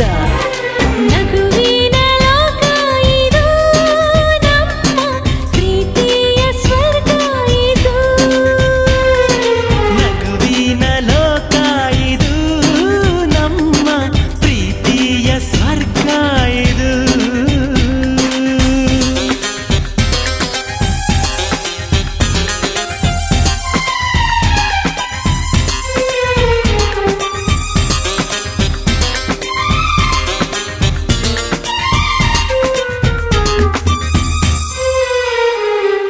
ಜೇನು ತುಂಬಿದ ಹೂವಿಗೆ ತುಂಬಿದ್ದಾನೆ ಆಸರೆ. ಸೂರ್ಯನ ಕಿರಣ ತಾಕಿಯೇ ನಾಚಿಕೊಂತು ತಾವರೆ. ಆಹಾಹಾ. ಎರಡು ತುಂಟು ಕಣ್ಣುಗಳು ಒಪ್ಪಿಕೊಂಡು ಕುಂತರೆ. ಸಮಯದ ಪರಿವೇ ಇಲ್ಲದೆ ಹೃದಯದ ಕೈ ಸೆರೆ. ಚಂದ ಚಂದ ಕುಣಿ ಕುಣಿಸು ಮನಸ್ಸೇ ಚಂದ. ಕಂಡಾಗಿಂದ ತಣಿತಣಿಸೋ ಋತುವೇ ಚಂದ. ನಗುವಿನ ಲೋಕ ಇದು ನಮ್ಮ ಪ್ರೀತಿಯ ಸ್ವರ್ಗ ಇದು. ನಗುವಿನ ಲೋಕ ಇದು ನಮ್ಮ ಪ್ರೀತಿಯ ಸ್ವರ್ಗ ಇದು. ಆಹಾಹಾ. ಏ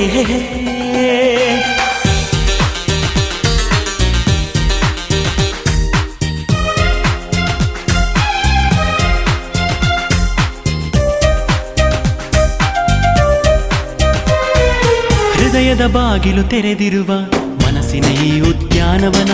ಸ್ಪಂದಿಸುವ ಮೈ ಚುಂಬಿಸುವ ಮನ್ಮಥರಾಜನ ಧಿರಣನನ. ಪ್ರಕೃತಿಯೇ ನಮ್ಮ ವರವಾಗಿ ಪ್ರೀತಿಯ ಸಂಸ್ಕೃತಿ ಜೊತೆಯಾಗಿ. ವಯಸ್ಸಿಗೂ ವೈಯಾರಕ್ಕೂ ನಡುವೆ ಸಾವಿರ ವ್ಯಾಕರಣ. ಚಂದ ಚಂದ ಕುಣಿ ಕುಣಿಸೋ ಮನಸ್ಸೇ ಚಂದ.